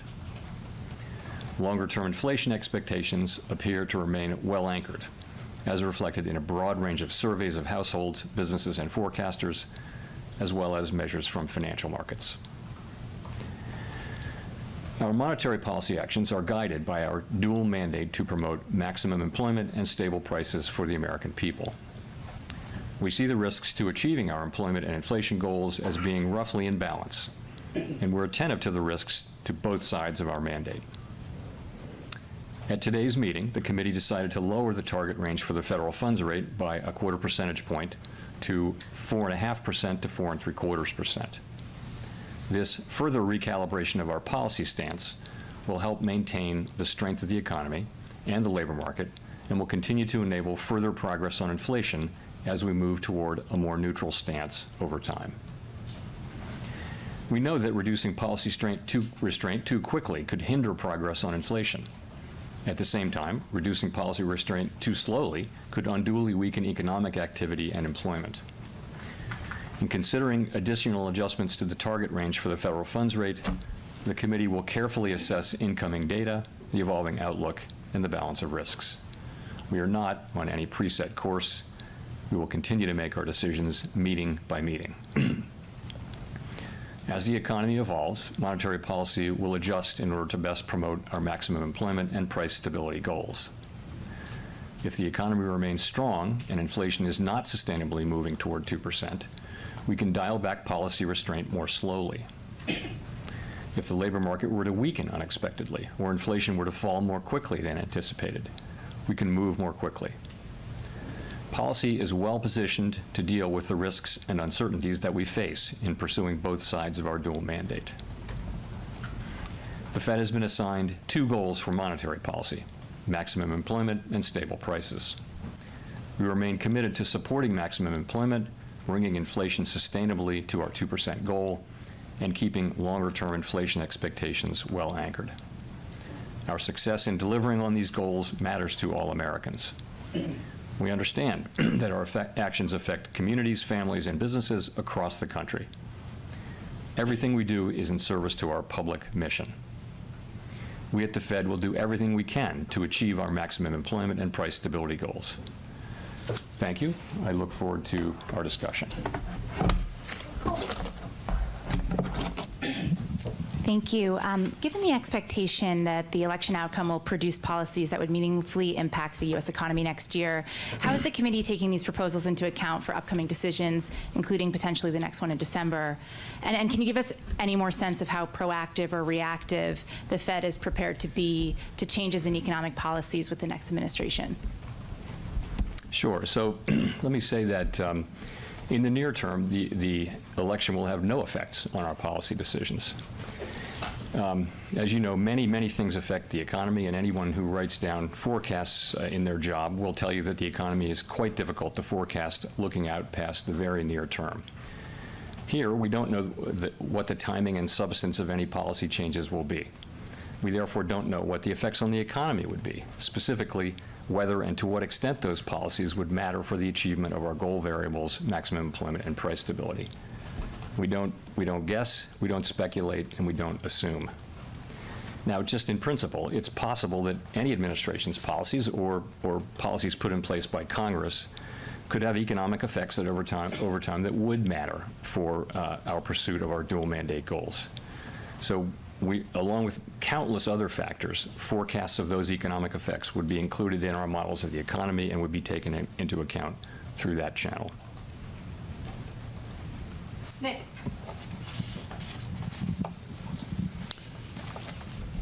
Chair Powell, Nick Timros from the Wall Street Journal. Roughly 1 year ago, when the 10-year Treasury was flirting with 5% and 30-year mortgage rates were near 8%, you noted how higher borrowing costs, if they were sustained, could weigh on economic activity. Given that you've said you believe policy is restrictive and the Fed is now dialing back that restriction, are the growth risks presented by higher U.S. Treasury yields today any different from those you identified 1 year ago when inflation was still meaningfully above your target? So I would just say this: we've watched the run-up in bond rates, and it's nowhere near where it was, of course, a year ago. I guess the long bond rates are well below that level. So we're watching that. Things have been moving around, and we'll see where they settle. I think it's too early to really say where they settle. Ultimately, I'm sure we've all read these decompositions of what, and I certainly have, but it's not really our job to provide our specific decomposition. I will say, though, that it appears that the moves are not principally about higher inflation expectations. They're really about a sense of more likelihood of stronger growth and perhaps less in the way of downside risks. So that's what they're about. We do take financial conditions into account if they're persistent and if they're material. Then we'll certainly take them into account in our policy. But I would say we're not at that stage right now. It's just something that we're watching. And again, these things don't really have mainly to do with Fed policy, but to do with other factors in the economy. If I could follow up, is the September SEP, are those rate projections still valid? Do they still seem relevant given where we are now? You get halfway through the cycle between the last set and the next set. I wouldn't want to comment one way or the other. Let's talk about the data we've gotten since the last meeting. So in the main, the economic activity data have been stronger than expected. The NIPA revision was stronger. Certainly the September employment report was stronger. The October report, not stronger. Retail sales stronger. So overall, though, I think you take away a sense of some of the downside risks to economic activity having been diminished with the NIPA revisions in particular. And so overall feeling good about economic activity. So I think we would factor that in. At the same time, we got one inflation report, which it wasn't terrible, but it was a little higher than expected. So I think really the question is December, and by December we'll have more data. I guess one more employment report, two more inflation reports, and lots of other data, and we'll make a decision as we get to December.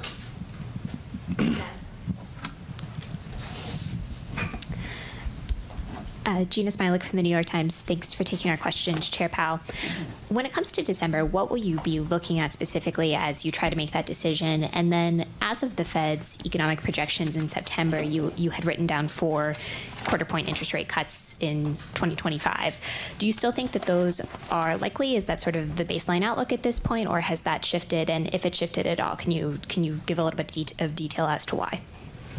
I can't. We don't fill out an SEP, and I can't characterize one that wasn't filled out today. So I can't really speak for kind of exactly where the committee is. I will just say for December we're going to be, again, at every meeting we're going to be looking at the incoming data and how that affects the outlook. As you know, we're in the process of recalibrating from a fairly restrictive level at 5.33%. After today's move, we're down 75 basis points. And we're asking ourselves, is that where we need to be? That we're trying to steer between the risk of moving too quickly and perhaps undermining our progress on inflation, or moving too slowly and allowing the labor market to weaken too much. We're trying to be on a middle path where we can maintain the strength in the labor market while also enabling further progress on inflation. We think that's where we are, but that's the question we're going to be asking in September. And in other meetings. And again, I can't really update you on the committee's thinking because we don't fill out an SEP at this meeting. Yeah, totally appreciate that. I guess when it comes to your own thinking, do you think that a full percentage point of rate cuts in 2025 is a reasonable outlook?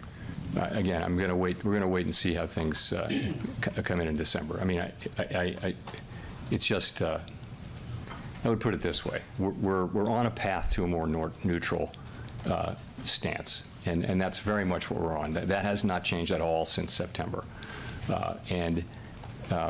We're just going to have to see where the data lead us. We have, a whole 6 weeks of data to look at to make that decision in December. Obviously, I'm not ruling it out or in, but I would say I would say that, again, we didn't update the SEP, so I'm not going to characterize, where the committee would be. Howard. Thanks, Howard Schneider with Reuters. I wondered if you could please elaborate, explain a little bit the two changes in the language of the statement here. In the first paragraph, when you say inflation has made progress, dropping the word further progress. And in the second paragraph, dropping the sentence that the committee had gained greater confidence that inflation was progressing towards its 2% goal. Is there any policy substance behind either of those changes in language? Is it meant to open the door to a December pause? Is it meant to communicate anything about the stickiness of core inflation in the last 3 months? Not really, no. So let me tell you what we were thinking. So the test of gaining further confidence was our test for the first rate cut, right? And so we net that test in September, and therefore we take that test out. If you leave it in, then it's new forward guidance. It's brand new forward guidance. What do you mean by it? Are you requiring yet further? We have to say yes or no at every meeting whether we've made further progress. The point is we have gained confidence that we're on a sustainable path down to 2%. So that I would tell you is what that's really all about. It's not meant to send a signal. Neither of those is meant to send a further signal. And saying further progress, it becomes a test. We don't want to be. We don't think it's a good time to be doing a lot of forward guidance. There's a fair amount of uncertainty in what I've said. The path that we're on, we do know where the destination is, but we don't know the right pace, and we don't know exactly where the destination is. So the point is to find the right pace and the right destination as we go. And I think there's a fair amount of uncertainty about that. And you don't want to tie yourself up with guidance. You want to be able to make sensible decisions as you go. Steve Leisman, CNBC. Mr. Chairman, you talked about higher rates, perhaps from an expectation of higher growth. You didn't talk about it in terms of expectations of higher deficits. Is that something you think might be behind the recent rise in interest rates, and are rising deficits a concern to you? So we don't comment on fiscal policy, and again, I don't have a lot more to say on what's driving bond yields. In terms of policy changes, though, let me give you a sense of how this works in the ordinary case. Let's say Congress is considering a rewrite of the tax laws. Doesn't matter what's in the content. So we would follow that. At a certain point, we'd think we see the outlines, so we'd start to model it.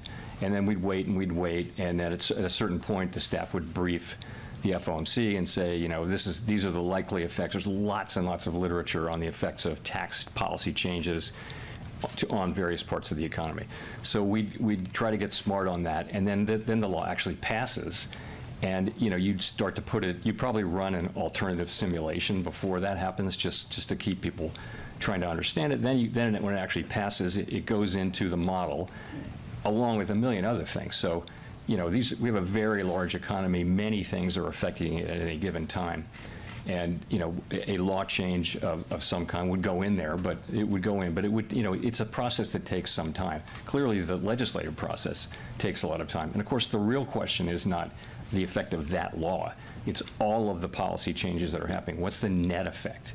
And the overall effect on the economy at any given time. So I think that's a process that takes a lot of time, and that we go through all the time with every administration, constantly. And this will be no different. But right now there's nothing to model right now.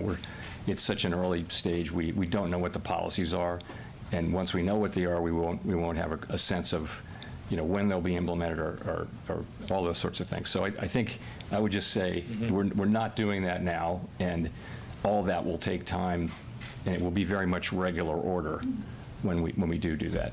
If I could just follow up on Nick's question, are the current rates something you feel like you need to lean against, in that they go against the direction of policy by adding restriction to the economy, or do you just take them as a given and perhaps a signal that you should do less? I just think the first question is, how long will they be sustained? If you remember the 5% 10-year people were drawing massively important conclusions, only to find, 3 weeks later the 10-year was 50 basis points lower. So, it's material changes in financial conditions that last, that are persistent, that really matter. And we don't know that about these.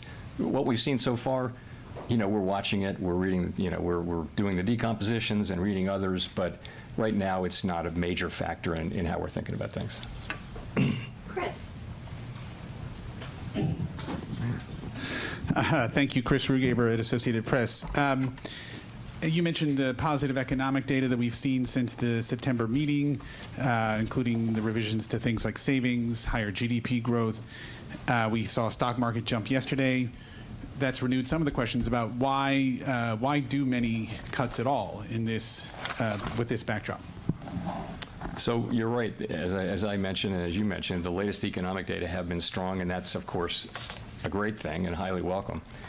But, of course, our mandate is maximum employment and price stability, and we think that even with today's cut, policy is still restrictive. We understand it's not possible to say precisely how restrictive, but we feel that it is still restrictive. And if you look at our goal variables, the labor market has cooled a great deal from its overheated state of 2 years ago and is now essentially in balance. It is continuing to cool, albeit at a modest rate. And we don't need further cooling, we don't think, to achieve our inflation mandate. So that's the labor market. Inflation has moved down a great deal from its highs of 2 years ago, and we judged, as I mentioned, that it's on a sustainable path back to 2%. So the job's not done on inflation. But if you look at those two things, we judged in September that it was appropriate to begin to recalibrate our policy stance to reflect this progress, and today's decision is really another step in that process. Overall, as I mentioned, we believe that with an appropriate recalibration of our policy stance, we can maintain strength in the labor market even as our policy stance enables further progress toward our inflation goal. Great. And just to follow up, what might cause you to pause rate cuts in December? What kind of economic data would lead you to that path? Thank you. So we haven't made any decision like that at all. But we're in the process, as I mentioned, of moving policy down, our stance down over time to more neutral level. And as a general matter, as we move ahead, we are prepared to adjust our assessments of the appropriate pace and destination as the outlook evolves. So, for example, if we were to see the labor market deteriorating, we'd be prepared to move more quickly. Alternatively, as we approach levels that are plausibly neutral, or close to neutral, it may turn out to be appropriate to slow the pace at which we're dialing back restriction. Again, haven't made any decisions about that, but that's certainly a possibility. If you can think of it as similar to what we do with asset with asset runoff, with QT. So we reach a point where we slow the pace, much like an airplane reaching the airport slows down. And so we're thinking about it that way, but it's something that we're just beginning to think about. Edward. Thanks, Chair Powell. So with the noise in the jobs reports that we've seen, and you look at the Fed's favorite inflation, PCE inflation, overall it's 2.1%, very close to the Fed's target, but core inflation is 2.7%, and it's been that way since July. So why doesn't this data give fuel to a rate pause for this meeting? Well, so I think if you look at the 3 and 6 month, you're quoting the 12-month. So we look at all of them, right? But if you look at the 3 and 6 month core PCE, you'll see they're around 2.3%. So we look at all of them, and we look at 12 as well. But what it's telling us is that we really have made significant progress, and we expect there to be bumps. For example, the last 3 months of last year, the core PCE readings were very, very low, probably unsustainably low. So that's why forecasts generally see a couple of upticks toward the end of the year. On the other hand, the January reading certainly looks like an example of residual seasonality, so that we saw last year. So when that falls out of the 12-month calculation in February, we should see a thing down. So it'll literally be a bump up and then down. We understand that. Overall, you see the progress on inflation, and you also look at the economy and you say, what is the inflation story now? Where's it coming from? So I point to a couple of things. One is the non-housing services and goods, which together make up 80% of the core PCE index, are back to the levels they were at the last time we had sustained 2% inflation, which happens to be in the early 2000s for a period of 5, 6, 7 years. So they're back to that level. What's not is housing services. So let's talk about housing services. Housing services is higher. What's going on there is, market rents, newly signed leases are experiencing very low inflation. And what's happening is older, leases that are turning over are taking several years to catch up to where market leases are, market rent leases are. So that's just a catch-up problem. It's not really reflecting current inflationary pressures. It's reflecting past inflationary pressures. So that's one thing. The other thing is I'd say look at the labor market, not a source of inflationary pressures. Where's it coming from? It's not a very tight economy. What is the story about inflation? You see that catch-up inflation also in insurance and several other areas. So you're seeing, we're not declaring victory, obviously, but we feel like the story is very consistent with inflation continuing to come down on a bumpy path over the next couple of years and settling around 2%. That story is intact, and it won't be one or two really good data months or bad data months aren't going to really change the pattern at this point now that we're this far into the process. So you're quickly trying to get to that neutral rate that you see, or do you foresee that you have some time to get there? Nothing in the economic data suggests that the committee has any need to be in a hurry to get there. We are seeing strong economic activity. We are seeing ongoing strength in the labor market. We're watching that carefully, but we do see maintaining strength there. And so we think that the right way to find neutral, if you will, is carefully, patiently. Again, that's not meant to have a specific meaning, other than to the extent the economy remains strong, we have the ability to take advantage of that as we try to navigate that middle path between the two risks. Craig. Hi, Chair Powell. Craig Torres from Bloomberg. 2 questions today. Did you learn anything about what Americans think about the economy from the election results? First question. Second question. I want to talk about some labor market indicators, and I do so with great respect for your attentiveness to the maximum employment side of the mandate, Chair Powell. So the unemployment rate has been at 4% or higher for 6 months. One of the broadest measures of unemployment is up about 0.5 point from a year ago. Compensation gains are sliding back. The quits rate, a signal of labor market dynamism, has been heading down to that bad neighborhood of the 20 teens. So you have put a marker at Jackson Hole saying any further cooling is unwelcome. It is cooling generally a little bit further. So at what point do we reach what you would describe as a shortfall from maximum employment? Thank you. Sure. So on your first question, I'm not going to talk about anything that relates directly or indirectly to the election. On the second one, this is the great question, and it's the one we think about all the time. So I'll just say a couple things. There's nothing really surprising here. What we know is that the unemployment rate is low. We also know that it's moved up significantly from a year or so ago. So we've seen a big change upward in unemployment.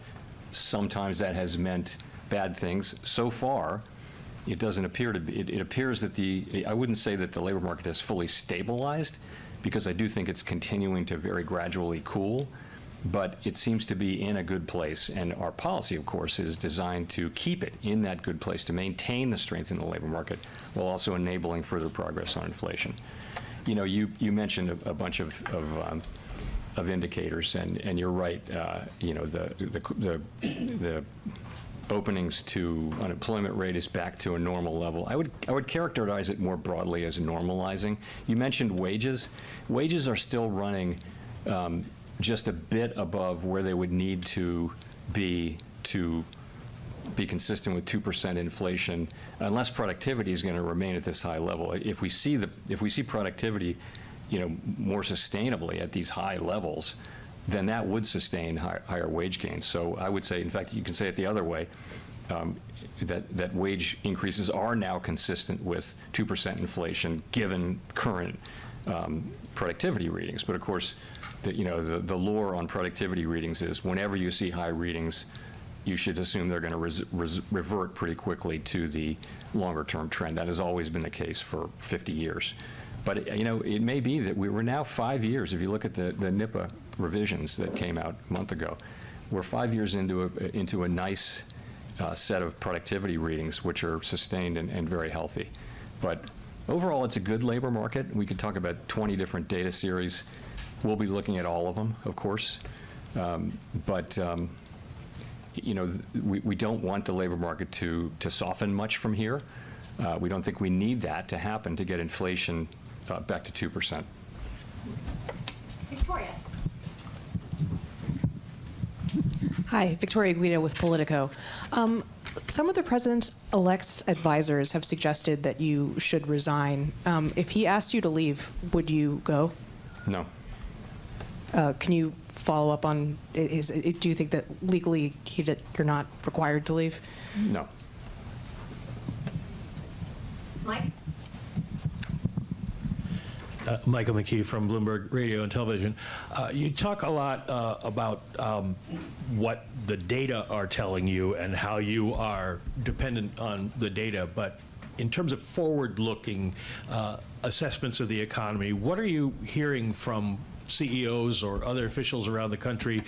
What did you hear today from the regional bank presidents about what companies and consumers think about where the economy is going from here rather than looking backwards? And does that match up with what your forecasts have been and what you think the appropriate policy path should be? So it's hard to characterize a really interesting set of discussions we had, and of course you'll see them in the minutes in 3 weeks. But I would say this: I think the comments from our Reserve Bank colleagues and from the CEOs that they talk to are pretty constructive on the economy right now. Pretty constructive, feeling that the labor market is back to normal, to the point where it's no longer that much a discussion topic in their worlds, whereas 2 years ago it was all they were talking about. So they feel like the labor market's in balance. People feel good about where the economy is. Demand is obviously pretty strong, and you're seeing 2.8% growth in the third quarter estimated. Maybe the year's 2.5%. This is a strong economy. It's actually remarkable how well the U.S. economy has been performing with strong growth, a strong labor market, inflation coming down. We're really performing better than any of our global peers, and I think that is reflected in what you hear from what I hear people hear from CEOs. I don't get to talk to a lot of CEOs in my job, but I hear what others summarize from those, and of course I hear the Reserve Bank presidents do a lot of that, and it's pretty constructive overall. Now, that's not to say there are areas of caution and things like that, but ultimately, overall, pretty positive. Well, to follow up the areas of caution, if there were black clouds on the horizon that you identified as something you're watching, what would they be? I think it's things like clearly geopolitical risks around the world are elevated, and just as clearly they've had relatively little effect on the U.S. economy. Now, that can change through the price of oil or otherwise, but people talk about those as something that's on the horizon all the time. But ultimately, if you look at the U.S. economy, its performance has been very good, and that's what we hear from business people, and expectation that will continue. If anything, people feel next year, I've heard this from several people, that next year could even be stronger than this year. Andrew. Hi, it's Andrew Ackerman with the Washington Post. I just wanted to follow up on the discussion earlier on fiscal policy. Your predecessors, Greenspan and Volcker, spoke up loudly when they thought large budget deficits endangered economic or financial stability. Will you do that too? And right now we're in a period of full employment. We have large budget deficits and debt at historic highs that are rising.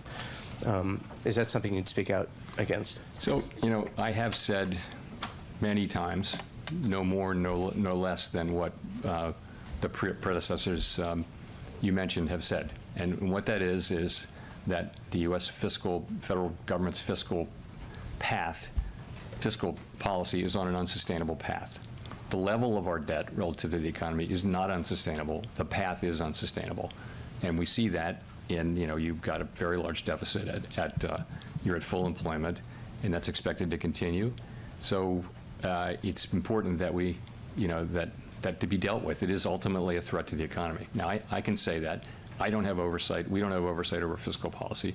I've said it on many occasions, just said it again. Okay, thank you. I guess the other question is, to follow up on Victoria's question, do you believe the president has the power to fire or demote you, and has the Fed determined the legality of a president demoting at will any of the other governors with leadership positions? Not permitted under the law. Not what? Not permitted under the law. Thank you. Courtney. Courtney Brown from Axios. In response to Howard's question, you said it wasn't an ideal time to give forward guidance because of the economic uncertainties. Can you lay out what some of those uncertainties are and whether or not it includes some of the proposals that the president-elect has put out on the campaign trail? Tariffs, for instance? No, I was not referring to the new administration's policies at all, nor will I today. So what I'm just saying is, as we look ahead, we know, and I mentioned this in my statement, that the risks are two-sided. I guess I should start by saying that we think that the economy and we think our policy are both in a very good place, And but as you look forward, you say, what are the risks? And one risk is that we would move too quickly and find ourselves having moved too quickly, and inflation comes back, and we lost our chance to get inflation back to 2%. So we have to avoid that risk, and to avoid that risk, that means you want to move carefully. The other risk is that we move too slowly, and that we allow the labor market to weaken too much and do unnecessary damage to the labor market and to people's working lives. That says don't get behind the curve. So these two things are the two risks that we have to manage, and so we're in the middle there. We try to be in the middle and deal with manage both of those. Again, the idea is to support the strength we have in the labor market and in the economy, but also with somewhat less restrictive but still restrictive policy, enable further progress toward our 2% inflation goal. So there's, this is a thing we're meeting by meeting. We're going to be making our assessment of what the right path is. It's not as important. The precise timing of these things is not as important as the overall arc of them. And the arc of them is to move from where we are now to a sense of a more neutral policy. We don't know exactly where that is. We only know it by its works. We're pretty sure it's below where we are now. But as we move further, there will be more uncertainty about where that is. And we're going to move carefully as this goes on, so that we can increase the chances that we will get it right. Simon. Thank you, Chair Powell. Simon Rabinovich with The Economist. I know you don't want to share your decomposition of bond yields, but if you look at the break-evens, it is clear that longer-term inflation expectations do seem to have risen, up at about 2.5%, for example, on the 5-year. That's up half a point from when you cut in September. Do you have any concern at all that longer-term inflation expectations are de-anchoring, or put another way, are anchoring at a slightly higher level? Thanks. So we would be concerned if we thought we saw longer-term inflation expectations anchoring at a higher level. That's not what we're seeing. We're still seeing, between surveys and market readings, broadly consistent with, I looked at the 5-year earlier today, and it's probably moved, but it's kind of right where it's been, and also it's pretty close to consistent with 2% PCE inflation. So that's been a traditional one that we look at a lot. But overall, expectations seem to be, and really have throughout this, in a place that's consistent with 2% inflation. But you're right to say we watch that very carefully, and we will not allow inflation expectations to drift upward. But that's really why we reacted so sharply back in 2022, was to avoid that. Kelly. Hi, Chair Powell. Kelly O'Grady, CBS News. We just talked about what you've heard from business leaders on the economy, but many average Americans are still not feeling the strength of the economy in their wallets. So what's your message to them on when they might expect relief? So you're right that we say the economy is performing well, and it is, but we also know that people are still feeling the effects of high prices, for example. And the world went through a global inflation shock, and inflation went up everywhere, and it stays with you because the price level doesn't come back down. So what that takes is, it takes some years of real wage gains for people to feel better. And that's what we're trying to create, and I think we're well on the road to creating that. Inflation has come way down, the economy is still strong here, wages are moving up, but at a sustainable level. So it's just, I think what needs to happen is happening, and for the most part has happened, but it'll be some time before people, regain their confidence and feel that. And we don't tell people how to feel about the economy. We completely respect what they're feeling. Those feelings are true, they're accurate. We don't question them. We respect them. And just a quick follow-up, President-elect Trump has been critical of your performance. Any concern about his influence on the Fed's independence? I'm not going to get into any of the political things here today, but thank you. Nancy. Hi, Chair Powell. Nancy Marshall-Genzer with Marketplace. What is your plan if we start to see stagflation? Well, so that's the whole plan is not to have stagflation, so we don't have to deal with it. So that is actually our plan. It's of course a very difficult thing because anything you do with interest rates will hurt one side or the other, either the inflation mandate or the employment mandate. I would just say that we've been able to see inflation come down a whole lot, much closer to our goal, without the kind of sharp increase in unemployment that has often accompanied programs of disinflation. So, knock on wood, we've gotten this far without seeing a real weakening in the labor market, and we believe we can complete the inflation task while also keeping the labor market strong, and that, of course, is exactly what we're trying to do.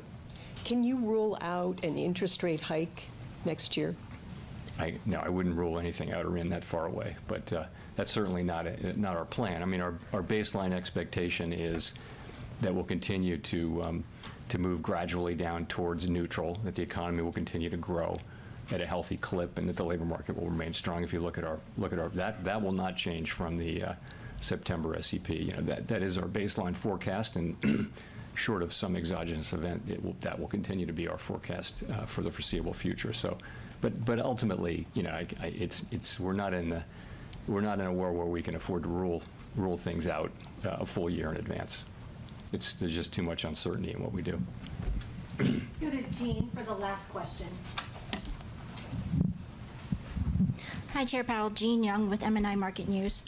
I wanted to go back to a comment that you had made about Americans being quite unhappy about the cumulative price level rises over the past few years, even though now inflation is back on a path to 2%.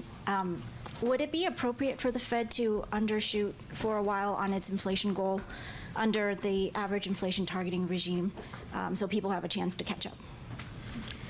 No, that's not the way our framework works. We're aiming for inflation at 2%. We did not think it would be appropriate to deliberately undershoot.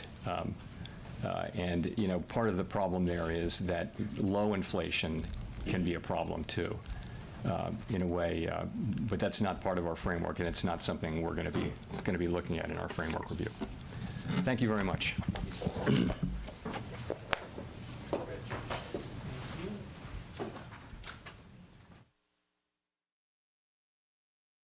All right, everybody, that does it for Jerome Powell's presser. I want to thank you all again for spending your afternoon with us and our panelists, and I hope you all have a great rest of your day. Thanks for coming, everybody.